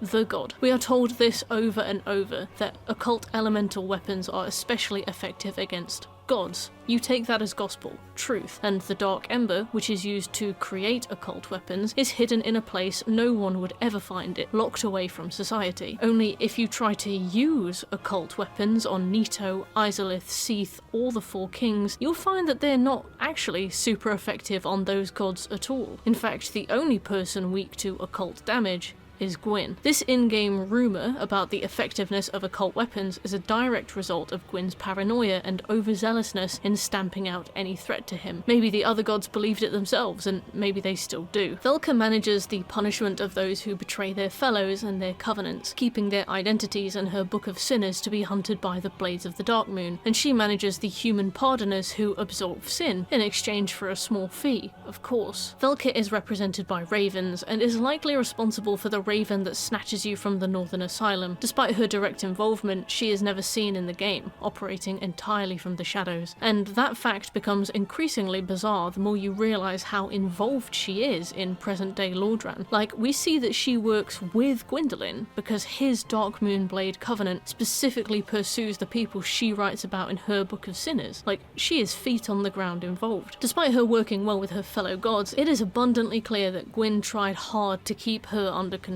Almost everything relating to Velka, including her own Corvian followers, has been tucked away in the painted world of Ariamis, an extremely missable area requiring you to find the peculiar doll on a return trip to the Northern Asylum and bring it to this random hall in Anor Londo, a place you're not likely to return to at all, and a place I didn't even know existed until I stumbled upon it in a lore video. I thought it was DLC I hadn't purchased. So Velka teaches us two things, one concrete and one more conjecture. Firstly, because we see how decisively Gwyn will cordon off any possible threat rather than ally with them and work together. Everyone is competition to Gwyn, Lord of Cinder. Every person with a potential is a potential backstabber, especially Velka, a god whose whole life and work revolves around justice, and whose very power would enable her to kill him should she be up to the task. Secondly, and this is absolutely conjecture on my part, but because I believe that Ariamis' sweetest inhabitant, Crossbreed Priscilla, is affiliated with Velka in some way. Crossbreed Priscilla, or half-dragon Priscilla as she is called in the Japanese translation, is this fluffy white lady, 5 meters tall, who lives alone in the cold, ruined cathedral of Ariamis' painting. She is, to my immediate memory, the only boss in the game who will attempt diplomacy, requesting that you leave instead of fighting her. Even Gwyndolin, who should know exactly who you are and exactly why you are in Anor Londo, attacks you on sight. Priscilla will fight back, obviously, and you will have to kill her if you're trying to get every trophy, regrettably, but she's the only boss in the game who will let you take a peaceful option. Crossbreed Priscilla, a white dragon half-breed, is likely Seath's daughter, at least I assume so, though I'm not gonna die on this hill. My logic is that he is the only dragon left to be shagging around, unless there's another albino dragon I have missed. Priscilla's mother is probably a god, maybe Guinevere, hence Priscilla's quiet relocation away from the shameful eyes of her family, or maybe Velka. darker since Priscilla uses occult power. Her dagger, Priscilla's dagger, deals occult damage, meaning that there is a dark inside Priscilla. Priscilla also uses the Life Hunt Scythe, the description of which states, even the gods feared Priscilla's Life Hunt ability. We call Seath mad, but Gwyn was so desperate to maintain control over every aspect of life, snuff out every possible point of weakness in his pantheon, that he sealed Priscilla, an innocent child, away in the painted world of Ariamis, likely with her mother and certainly away from her probable father, a man who betrayed ranks once before and maybe could again.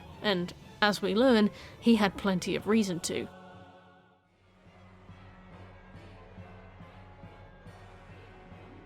Friedrich Engels theorized that the French Revolution was as successful as it was due to the lack of religious propaganda that had been used to control the French peasantry. Compared to Britain, who Engels remarked with quite a surprising amount of disdain, the English people were so browbeaten by religious propaganda that they saw themselves as intellectually inferior to the bourgeoisie overlords, whereas the French forced everything to justify itself before they would believe in it. For example, Pierre Simon, Marquis de Laplace, proudly announced that he didn't include any discussion whatsoever of a creator in his treatise on celestial mechanics, because he remarked, "I have no need for the hypothesis." The creator? A hypothesis? That's quite a ballsy thing to say, even for 1740. But to the French, nothing was sacred, and this meant that they turned aggressively on institutions like the monarchy, which ended up paying a very heavy price for failing to justify its existence. The French disregarded and eradicated tradition so effectively that it was only natural that it would lead to revolution. And despite the monarchy returning for a bit after Napoleon's rise to power, it's not here today, and I think that's a direct consequence. On the other hand, England's upper classes maintained this, steady stream of religious propaganda and intellectual negging that lessened the impact and intensity of revolt in England. As Bakunin said, although again I'm paraphrasing, it's natural to believe in God, and it just so happens to benefit the government greatly if you do. This combination of proto-negging and a constant stream of religious propaganda lessened the impact and intensity of revolt in England. This parallel is clear in Lordran too, although not in the way you might expect. Where fire represents the flames of industry, desire, growth, exchange and civilization, we had an industrial revolution. When that fire began to dull, the Witch of Izalith, down in her subterranean city, thought, hey, why don't we just make our own fire? Izalith, like many places outside of Undead Burg, seems devoid of religious iconography. Looking at what's left of the place, it seems plain to me that the people of Izalith were people of science, in such a way that science borders on witchcraft down here, experimenting with their spells and giving little thought to morality. But that doesn't mean they weren't spiritual. The Izalith staff scales off faith, suggesting, again, that faith does not always reflect the godly faith, but rather spirituality, belief. There's no church in Izalith, like there is in Abundance Above Ground, but there is a huge temple. Despite that theme of spirituality, Izalith very obviously cared way more about expansion. She wanted to grow her civilization, push the limits of fire magic, and the fire itself, and obviously this came at a huge cost. And if you push things too hard, they'll snap, and that includes people. There was a point in time where the bourgeoisie fought tooth and nail to keep 12-hour working days in England, insisting that the costs of goods and labour were so high that they were only able to make any profit whatsoever on the 12th hour of a 12-hour shift, which would render those 12-hour shifts absolutely conveniently necessary. Marx watched these efforts with disgust, remarking that the 18-hour workday that a lot of these factory owners and farmers were pushing for would destroy the life of the nation. In fact, the concept of an 8-hour workday was popularised by our old mate Robert Owen in 1817 with the slogan 8 hours labour, 8 hours recreation, and 8 hours rest. And yet 10-hour workdays weren't even a thing until 1847, with the 1847 Factories Act, also known as the 10-Hour Act, and even then 10-hour shifts were just for women and children. The Witch of Izalith tried to recreate the First Flame because she wanted more souls and more power, despite already being the queen of a major underground civilization and the de facto inventor of pyromancy, although at this point in the timeline it was just called fire sorcery. Attempting to recreate a First Flame with her Lord's soul was dumb. I'm sorry, miss, but it was dumb. See, souls are, as we discussed, discrete. One soul is one soul. You can't have half a soul. However, my theory is that in attempting to duplicate the First Flame with her Lord's soul, to clone it, you could say, she did split souls. How else do you get one more from one? Splitting souls made them unstable, and exposed to their raw power, she discovered chaos. Chaos represents a lot of things. It represents burnout, it represents strain, it represents exploitation. You put so much pressure on your economy of souls because you want a whole new economy worth of souls. And what happens if you flood your economy with double the amount of currency? Hyperinflation. Hyperinflation is defined as an extreme and uncontrollable increase in the general price level of goods and services in an economy. This rapid price surge is typically caused by governments printing excessive amounts of money without corresponding economic growth, leading to a drastic devaluation of the currency and loss of purchasing power for citizens. One-to-one, this is what the creation of the Chaos Flame does. It creates another second economy of souls that lies flat directly upon the first. While the thought of extra power was probably very appealing, the Witch of Izalith clearly did not consider that having double the currency wouldn't mean she could own double the things. It meant that she destroyed her economy, and that the livelihood of every inhabitant of Izalith collapsed in one fell swoop. Naturally, they turned on her. Revolution is not political, Engels would state, it is economical. Izalith seemed like a solid ruler up until this point, but you can't just push a civilization into instantaneous, irreversible social ruination because you want another beachfront property. The people of Izalith turned into demons, and Izalith was consumed by the chaos, becoming the bed of life. No longer a walking, talking fire witch, Izalith now became a spawn point for new demons. My girl is a landmark. Similar to the French Revolution, which also thrived in the absence of religious systems of guilt and punishment, the monarchy of this place was destroyed, but the buildings remained, the tourist attractions. Izalith, although still sentient enough to commune with her daughters, became an object, similar to how old castles still exist as signifiers of nation and history. She became a machine. She became the motherland, literally, of the demons of Izalith. And who named them demons? Gwyn did. If one could choose the name of their own species, they might go for something narcissistic, like gods. If one could choose the name of another species, a species that directly threatened your way of life and presented a possible alternative conclusion to your own tale, you might choose a name like demon. Gwyn called them demons before they were able to name themselves. The demons are aggressive to us, but we do look a lot like the race of people who tried to kill them, but we see established roles not dissimilar from our own in their society. The demon fire sage we battle is a demon priest. The Northern Asylum demon literally works a 9 to 5, watching over your prison. You think he does that for fun? We learn that, despite their transformations, the new demons of Lost Izalith build their own structures, expand their city beyond its limits. They are quite content to be left alone amongst the lava and the chaos. They are a collective. When Izalith tried this a second time, she was completely absorbed by the chaos. You know what they say? Fool me once, shame on you. Fool me twice, transform into the bed of chaos and be lost to insanity for the rest of time. Despite being founded on instability, the Chaos Flame did end up becoming a valid offshoot of the first flame. As we learn in Dark Souls 3, the Chaos Fire could also be linked, and was. What's more, chaos weapons scale in damage depending on the number of liquid humanity you have, with a cap of 10. Which other weapons does it share that trait with? Abyss weapons, weapons of the dark, which also scale off humanity. Despite bringing demons to life, Izalith sparked a new civilization off the back of her exploitation, as the Chaos Flame consumed her and gave life to something new.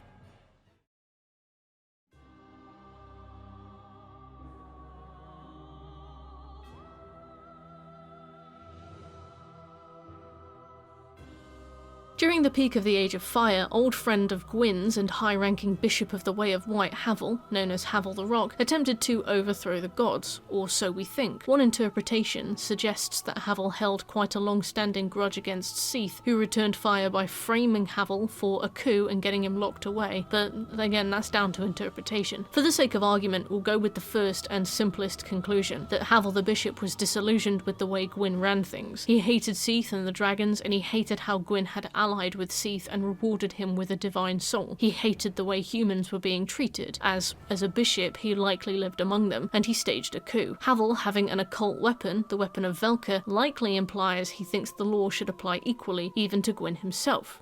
And it was doomed to fail. See, in Socialism, Utopian and Scientific, Engels stated that economics caused revolution, not politics, i.e., despite revolutions involving the overthrow of the current political regime, they are rarely ever from a political place. The people will endure a lot if they have food on their plates and a roof over their heads. Politics and economics are so tightly intertwined that disagreement with one often incurs disagreement with the other. Staging a coup at the peak of the Age of Fire, when everyone is doing well, is not going to spur the masses into action because, for the average person, there is no need to sacrifice what they have for the sake of revolution. Sorry, Havel, give it 1,000 years next time. So far we have 3 major issues for Gwyn's rule. Firstly, the cropping up of problematic heirs and their occult relations. Secondly, the semi-successful revolution down in Izalith that has resulted in Gwyn's total loss of control over the city via the Queen. And third, Havl's failed rebellion, demonstrating a certain discontent within the populace of Lordran. How could this get any worse for him? When you arrive in Lordran, your first objective will be to ring 2 bells of awakening, earning access to Sen's Fortress, the proving ground for Anor Londo aspirants. This will also, to your horror, introduce another NPC, Kingseeker Frampt. When I first saw Frampt, I jumped out of my skin. Frampt is not a looker. He is a big grey serpent sticking out of the floor of the watery bit in Firelink Shrine. He has huge human teeth and strange red eyes. There's no notification that signals his arrival. You'll just see him as you're walking past, and if you're like me, you'll shriek the house down. He smells so bad that the crestfallen warrior complains, leaves, and then goes hollow down in New Londo. Frampt's title is Kingseeker, a title that falls woefully short of his real duty. You will not become king by linking the flame, far from it. You will become kindling, and by Dark Souls 3 your name will be totally forgotten. It was Bakkanin who said that we build history on the bones of people who will never reap the rewards, and the Lord of Cinder in Dark Souls 3 is a perfect representation of your inevitable legacy should you choose to be the next stick of wood on Gwyn's fire. We can understand Frampt's allegiances from the way he refers to Gwyn as the Great Lord Gwyn. He is our royalist, our parliamentarian, our status quo defender. If you think nothing of what he says, if you don't question it, he'll just be like a helpful NPC who arrives at appropriate times in the narrative to help your quest along, and it is very easy to miss Karth. Frampt and Karth are theorized to be an Ouroboros, a 2-headed serpent often depicted in art as a snake eating itself, and typically used in art to represent the concept of infinite cycles. Very thematic. Some have suggested that Karth is Frampt by another name, secretly helping you overturn the regime. I suppose ultimately it doesn't matter, although Dark Souls 3 supports the interpretation of the former. It appears as though these serpents are as diametrically opposed as they are physically. While Frampt is our kingsucker, Karth is an anarchist, fully. Anarchism is quite a loaded word, implying a society of crime and disorder, but really, as defined by Kropotkin's lecture on anarchist communism, basic principles, it is defined as a no-government system of socialism, focused on an expectation that all participants in society will provide what they can and take what they need. Everyone works on their own initiative with minimal government interference. Bakkanin and Kropotkin were both fairly staunch anarcho-communists, each with cutting critiques of church and state, and particularly the judicial arm of the state. They believed that prison made social morality worse, that the judicial system demoralizes society, and that police are only necessary in a society that is divided by class antagonism, where repression is a weapon of the rich and powerful. In Anarchism, Philosophy and Ideal, Kropotkin stated, punishment is an indulgence, and if we actually cared, we wouldn't resort to it. That in a system without the promise of selfish personal gain, there's actually little incentive to commit crime. That social shame and embedded cultural moral teachings are far better tools for keeping the peace than the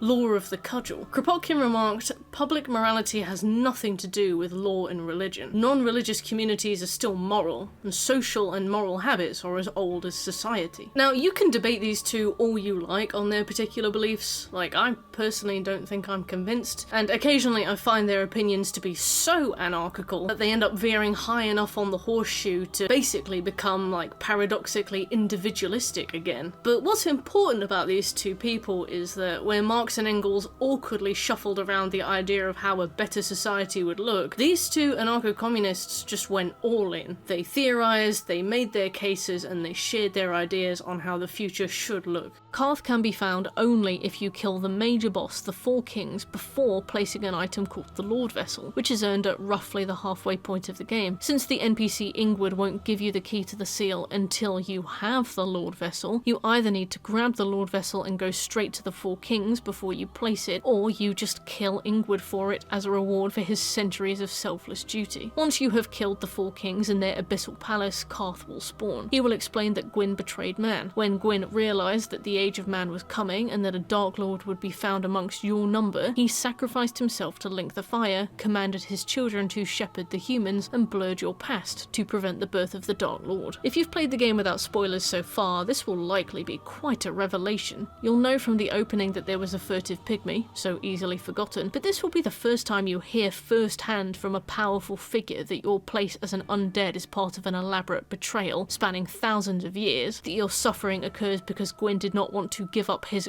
go as top of the food chain, didn't want to allow the wheel to turn in case it crushed him below. Karth's story will present you with two options. You can continue the Age of Fire, or you can refuse to link the flame. And this choice is really interesting because, as of Dark Souls 3, it doesn't really matter which one you pick. Should you link the fire? You could. You could get away with it. It is the wrong choice, yes. The themes of Dark Souls are very explicit about allowing things to die when they are ready to die, even if the next age means your life is completely different, if you even exist at all. It is about embracing fear and discarding selfishness and just letting go. So yeah, it is the correct choice to refuse to link the flame. That said, in Dark Souls 3, we learned that even if you refuse to link the flame, someone else comes along and does it for you anyway. The fire is linked after the events of Dark Souls, no matter what you choose, so why not? Why not get another 50 years out of this? Why not cling on to life and be scared and selfish at enormous long-term cost? That's a tomorrow problem. We'll cross that bridge when we next get to it. The system as it is now, with all of its faults, is still the system that you know and understand, and new things are very scary. Engels was not the only one to predict a final third revolution. Beginning with the first, the revolution from the feudal system, and the second, what he called the capital revolution, Engels predicted a third final revolution, which he called the proletariat revolution, where workers would rise up and take control. As he pointed out in the Communist Manifesto, the proletariat cannot rise up without uprooting all of society along the way, and asking for minor changes to the equilibrium won't work, so you may as well just go for it. Lightning style. Within the context of Dark Souls, the Age of Man would be that final proletariat revolution, and the thing about Marx, something he was most criticised for, is that he refused to define how the new society would look. While Kropotkin and Bakunin sketched out the ideal systems of politics and justice and economy, Marx dithered a lot around defining what an Age of Man would look like. Karth also does not tell you how an Age of Man would look, because honestly, we do not know, and it would be foolish to promise. If there was a revolution tomorrow and capitalism was just globally uprooted, gone in a day, how would life look in 10 years? Some of you may already be typing, worse, obviously. And that's okay, because Kropotkin predicted that, after being educated by the church and state, it is totally natural to reject any idea of the abolishment of the system, saying the education of church and state creates cowards, because it is easier to write off any kind of alternative and just say, oh no, it would fail, than it is to just hope that something better might come. Capitalism was, in some ways, worse than feudalism. A free man thrown into poverty, unemployment he is ultimately blamed for, despite capitalism requiring scarcity of everything to be able to function, unable to find work, has less of a right to a bed and a hot meal than a slave did. But in a lot of ways, capitalism is better than feudalism. With that logic, why would a future system not be better in some ways than capitalism?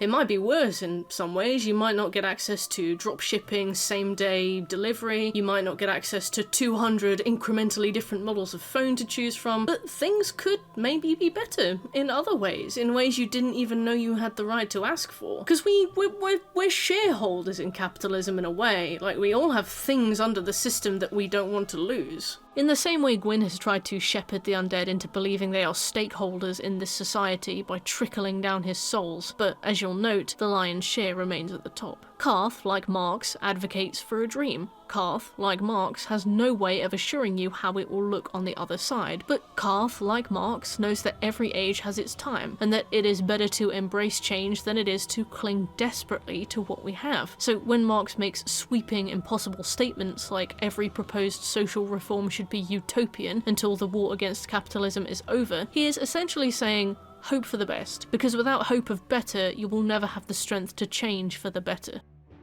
200 to 300 years before the events of the game, something happens in the city of Ulasil. We've already discussed how the people of Ulasil discovered and used abyssal magic that was suppressed and hidden so as not to tip the humans off as to their potential, but there's more to this. Most of the history of Ulasil has been obscured, so much so that we will never truly know what happened. Although your chosen undead goes back in time to halt the spread of the abyss and put Artorius the Abyss Walker out of his misery, we know that your deeds are completely scrubbed from the story. In the present day, everyone thinks the mighty Artorius died halting the abyss, another example of the suppression of humanity's good deeds, and Gwyn has already gone to link the fire by this point, so we don't even know who had a hand in that. Artorius is martyred, and the chosen undead is easily forgotten. From what we understand from bits and pieces of dialogue, the people of Ulasil were fooled by a toothy serpent and disturbed the grave of a primordial man whose darkness burst out of control. The abyss began to flood Ulasil and its surrounding areas, turning its inhabitants into deformed, rabid monsters with multiple eyes who attack on sight as their city shatters around them. I think it's all too easy to assume that it was Karth that made them do this, but I wouldn't discount the possibility that it was sabotaged by Frampt. Ulasil can almost be seen like a Cold War era incident where Gwyn's flailing descendants come to Ulasil to stop a communist or dark outbreak, not daring to allow the stories of what happened here spread to other humans who may have other ideas about how to bring on an Age of Dark. Some believe that Manus, the aforementioned primordial human, was the furtive pygmy himself. Definitely could be. Either that or one of his sons, or one of the forgotten fathers of mankind. I think the difficulty in understanding Ulasil properly comes as a result of how little we are ever able to learn. We get there late, we don't really know what happened or how those things happened, whether the dark creatures, the prior inhabitants, are aggressive because they have been attacked, or because they are literal fish out of water, creatures built to live in an Age of Dark, brought gasping onto the surface into a stretched Age of Fire, whether that drove them insane, whether things would be different in an Age of Dark. We do not know enough about Ulasil to make any comment, and I think that's the point. So Karth and Frampt are on the scene, physical representations of the way society is being pulled in two directions, Gwyn versus the dark, the unstoppable force and the unmovable object. While Frampt begins to busy himself with finding the next living kindling, Karth decides to set some wheels in motion. It is now time to talk about the four kings of New Londo. It's not clear how New Londo came into existence, to me at least. I don't know if I missed something. It was a city of humans ruled by four kings. Immediately you'll get collective vibes from this. None of the four kings are named, emphasizing their nature as a collective. While Gwyn preferred a history of individuals, war heroes, lords and gods, the four kings began their roles in the truest, most human way, as a team, none more important than the other. New Londo was built just below Undead Burg, parallel to the Valley of Drakes. Over time it became a thriving metropolis, and apparently impressed, Gwyn gave them a part of his Lord Soul. This was almost definitely more of a strategic move than it was ever a show of goodwill or genuine appreciation. Gwyn firmly believed that the humans below him were filth, fit only for production. He's more their stakeholder than their patron. Similar to how he handled Velka and Priscilla, read very, very carefully, Gwyn likely knew that an attempt to violently oppress this potential revolution would only earn a violent reaction, similar to the shambles in Izalith. Izalith had made two fateful attempts and it had consumed her, destroying her city, and begun a race of demons who now spilled out up onto the surface, threatening Gwyn's people. Did Gwyn care about his people? Not really, but he cared about what he had built, and he didn't want that legacy to be destroyed or changed by anything lesser. Similar to a king giving a lord land or titles to curry favour and bargain for peace, Gwyn granted the four kings this fragment of soul for nothing more than the furthering of his self-interests. They seemed happy enough with it, and if Gwyn controlled them, if he had them in his debt, he could be confident that he would also control the humans beneath them. Time went on, the Undead Curse began sprouting up, Gwyn went off to link the flame, and New Londo was fine. Despite being a city of undead, New Londo kept going for a good while. Clearly the thriving community of humans was enough to keep people from murdering each other and going hollow in droves. Being undead is a curse when your sole purpose is to fulfill the wishes of a bourgeoisie who will try to stamp you out like a spider should they even glimpse you. Being undead, amongst family and friends, living forever with your buddies, doing your hobbies and your little social roles and hanging out, yeah, all things eventually end, but I imagine that was a lot easier to stomach for many. New Londo lasted a while because it was managed well, only soon one pesky serpent came to visit. People seem to think that the four kings were consumed by greed for power.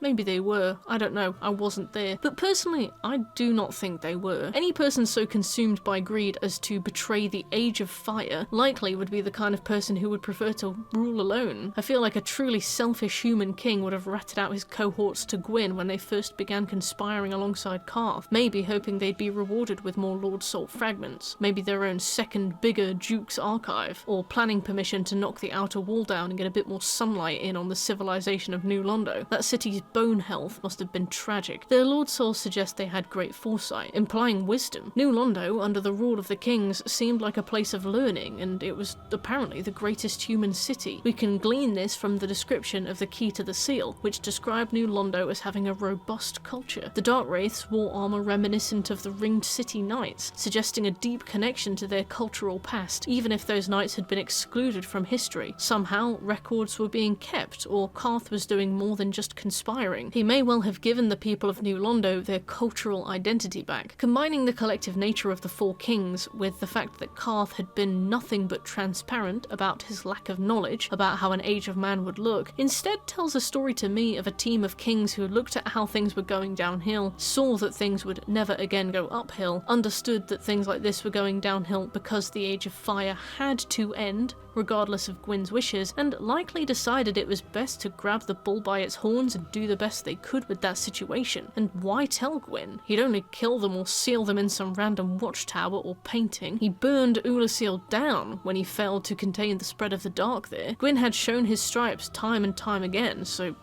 why not just try? We've already used the Eden metaphor when discussing the escape from one age to the next, but it is clear that Karth here also represents the satanic snake that led Adam and Eve out into the world, out of the safety of God's unchanging Garden of Eden. And I don't think it's an issue, actually. Maybe Eden isn't a physical, static place. Maybe it's a state of mind. Maybe Eden is just the representation of comfortable stagnation. Maybe Eden is social rot. Maybe every age has an Eden. Maybe every age has a serpent here to deliver every age's apple. Maybe a push is always required to cross that final barrier into the next great leap forward. Karth taught the Four Kings a technique he himself refers to as life drain, which is a PR disaster. By using life drain, the Four Kings and their subjects could free themselves from the dark sign, from the Undead Curse itself, and preserve their humanity. Now, with their power unshackled, were they able to see the true power of the Dark Soul, and they were likely able to grasp fully the magnitude of Gwyn's betrayal. Imagine finding out that your race has been oppressed for thousands of years by a man who is so scared of you that he had to lock up your very soul and then used you to build his churches. A lot of the time when you read histories and summaries of New Londo, you'll basically hear something along the lines of, and then the Four Kings turned evil and they had to be sealed away, which begins to stand out pretty starkly against the otherwise rich tapestry of Dark Souls world building. And then they turned evil is a crazy statement, like the kings suddenly rebelled from nothing, like they hadn't just had their entire history, culture and value flipped upside down in one short period and realised that they were likely owed a lot of answers. I imagine they were just like, Age of Man then? Yeah, Age of Man. There was only one problem. The gods of Lordran had learned from Ulasil what a heavy price would be paid if these unshackled humans cracked open the abyss. The Age of Man meant the end of everything they knew, but more importantly, everything they had. Ingward would describe the Dark Wraiths as the enemy of every living thing with a soul, but life drain has no bearing on souls. Humanity is the soul. Ingward means the enemy of every living thing with currency. He means the gods. In fact, the only non-hollowed Dark Wraith we meet on our travels is Kirk, who is collecting humanity to save the life of the dying Spider Lady down in Blighttown. Dark Wraith was perhaps a bit of a stupid name for those trying to garner a bit of public support. Seriously, who does your branding? In the end, 3 sealers flooded New Londo with everyone still trapped inside, murdering thousands, if not tens of thousands, of innocent inhabitants because of their connection to humanity and because of the actions of their 4 kings, crushing this attempted rebellion as resolutely as all of the others. But this is par for the course. In the Communist Manifesto, Marx and Engels outlined the stairway up to the proletariat emancipation, outright predicting the way that many rebellions initially fail. At first, the proletariat fight the means of production and fight the petty bourgeoisie, rendering all their victories also a victory for the bourgeoisie, and smaller revolts fail. The real fruit of their battles lies in the ever-expanding armies of workers, and how many are joined to their cause slowly over time. The Age of Man is inevitable, Gwyn. You can't fight us off forever.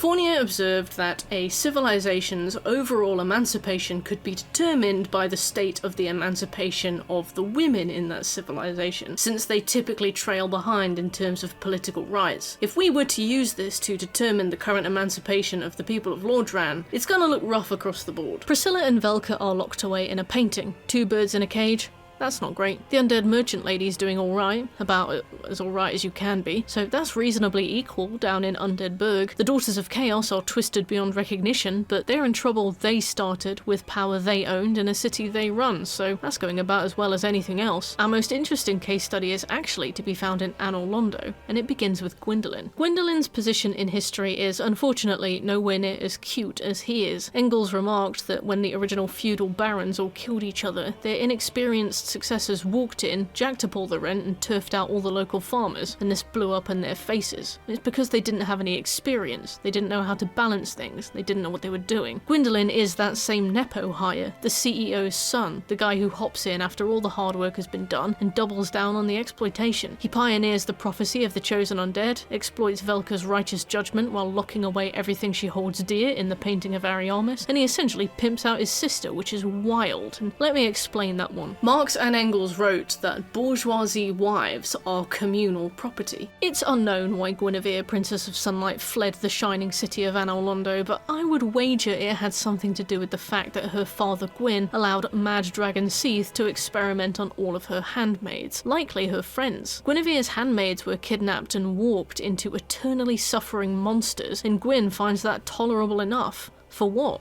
Because Seath is a useful ally? Maybe because Gwyn cared little about the rights of women in any capacity. Firekeepers, manifestations of the bonfires they keep, seem to only ever be women. Being a firekeeper looks horrible. Their souls become, special. They attract humanity that gnaws at them constantly. It's never stated that they can only be women, that men are somehow incapable of undertaking this simple but miserable task, but we only ever see women in this role. It doesn't look like a job they take on willingly, or maybe not a role they are fully informed on before agreeing to. Their tongues are torn out to keep them from asking for help, and blood on their clothes implies they have been injured in such a way as to prevent escape. If you resurrect the first firekeeper after Lautrec kills her, on the basis you haven't booted him off the side of the shrine, she will apologise for her impure tongue, which suggests to me that she is a woman of the church, probably the Way of White, and that this is a role bestowed upon very young girls before they are able to understand, maybe handed over by parents or even bred for purpose. Firekeepers are literal objects, both narratively and within gameplay. Face it, would you rush back to Anor Londo to avenge your lady if her death didn't mean the loss of the strongest and most familiar bonfire in the game? In a place you have implicitly taken to be the safest place in the game? How many players do you think would go the extra mile to resurrect her if there was nothing in it for them? On that note, how many people would give the fair lady all that humanity if it didn't mean saving Solaire, an actual character that you care about? The player is encouraged to objectify firekeepers in the same way that Gwyn does. As with Rhea, whose exile into the catacombs is reframed as a holy pilgrimage for the rite of kindling, the firekeeper's imprisonment is reframed as something holy. Violence becomes purification. With this in mind, I would consider Guinevere's exodus to be pretty justified. That said, she can escape Anor Londo, but she will never escape her role as object. Her image continues to be used by Gwendolyn as part of a citywide illusion used to motivate chosen undead to continue their duty in linking the flame. Gwendolyn obviously chose his sister in particular because she's absolutely stunning and has a massive rack. Or does she? Does she have a massive rack? Or does her biological brother just graft one onto her illusory version? And I think that's pretty weird. Imagine your little brother creating a massive portrait of you with insane drownable cleavage just to tempt strangers into doing his bidding. Guinevere, the bourgeois daughter of Gwyn, may have had the agency to flee Lordran physically, but she is still considered communal property enough that she becomes cheese in a mousetrap. In Das Kapital, Karl Marx stated his core hypothesis: capitalism must expand or it enters crisis. It cannot ever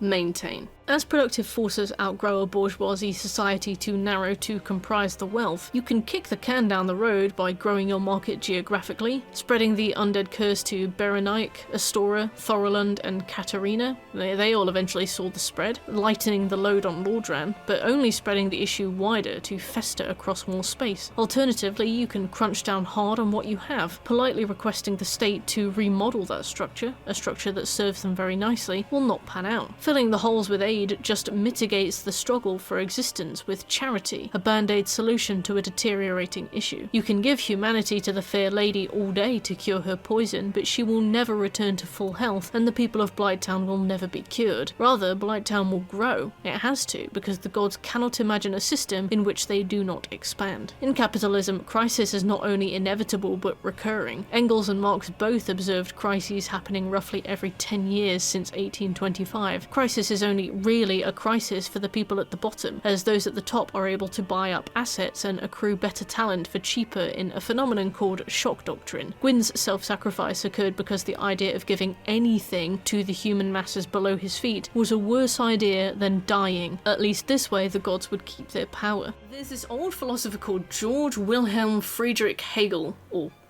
who Marx and Engels both seem to get a major kick out of dunking on. Like, they rip on him all the time in both of their writings, and it's probably one of the reasons why they were such good mates. Hegel suggested that nature works dialectically. She does not move in the eternal oneness of a perpetually recurring cycle, but goes through real linear evolution. Essentially, history isn't a cycle, it's one single timeline of step, step, step, step evolution. He would go on to conclude that we, today, sit at the peak of the evolution. We sit at the end of that timeline. A suggestion that Engels absolutely ribbed on him for, because of this convenient hubris Hegel seemed to have of an idea that, today we are the peak of anything humanity will ever become. Engels instead suggested that history is a cycle, just a much larger one than we know, and is composed of many smaller inner cycles. Capitalism isn't a cycle, but is part of a much larger one. The timeline we know in Dark Souls, the Age of Ancients, Age of Fire, Age of Man, the eras we hear about, Age of Dark, Age of Hollows, and Age of the Deep, have all likely existed in some capacity already, washing into each other like night into the dawn, dawn into the day, and day into the night. Maybe they don't take the same form twice. Maybe there are some constants they carry with them. Either way, trying to prolong one age will do nothing but accumulate the force behind factors that, to us, sit in gentle equilibrium. The transition from the Age of Fire to the Age of Dark snaps so hard into place because of how long it has been held taut, like an elastic band pulled back. Delaying the inevitable makes it worse. Delaying further because you're scared of how bad it will be makes it worse. There is no easy way to face change, and there is no guarantee that change will not affect the way you live, if you live at all, or if life works the way it did before that change. However, proactively walking into change, taking it in both hands, ready to face whatever it brings, ensures that you will be ready to embrace what comes next,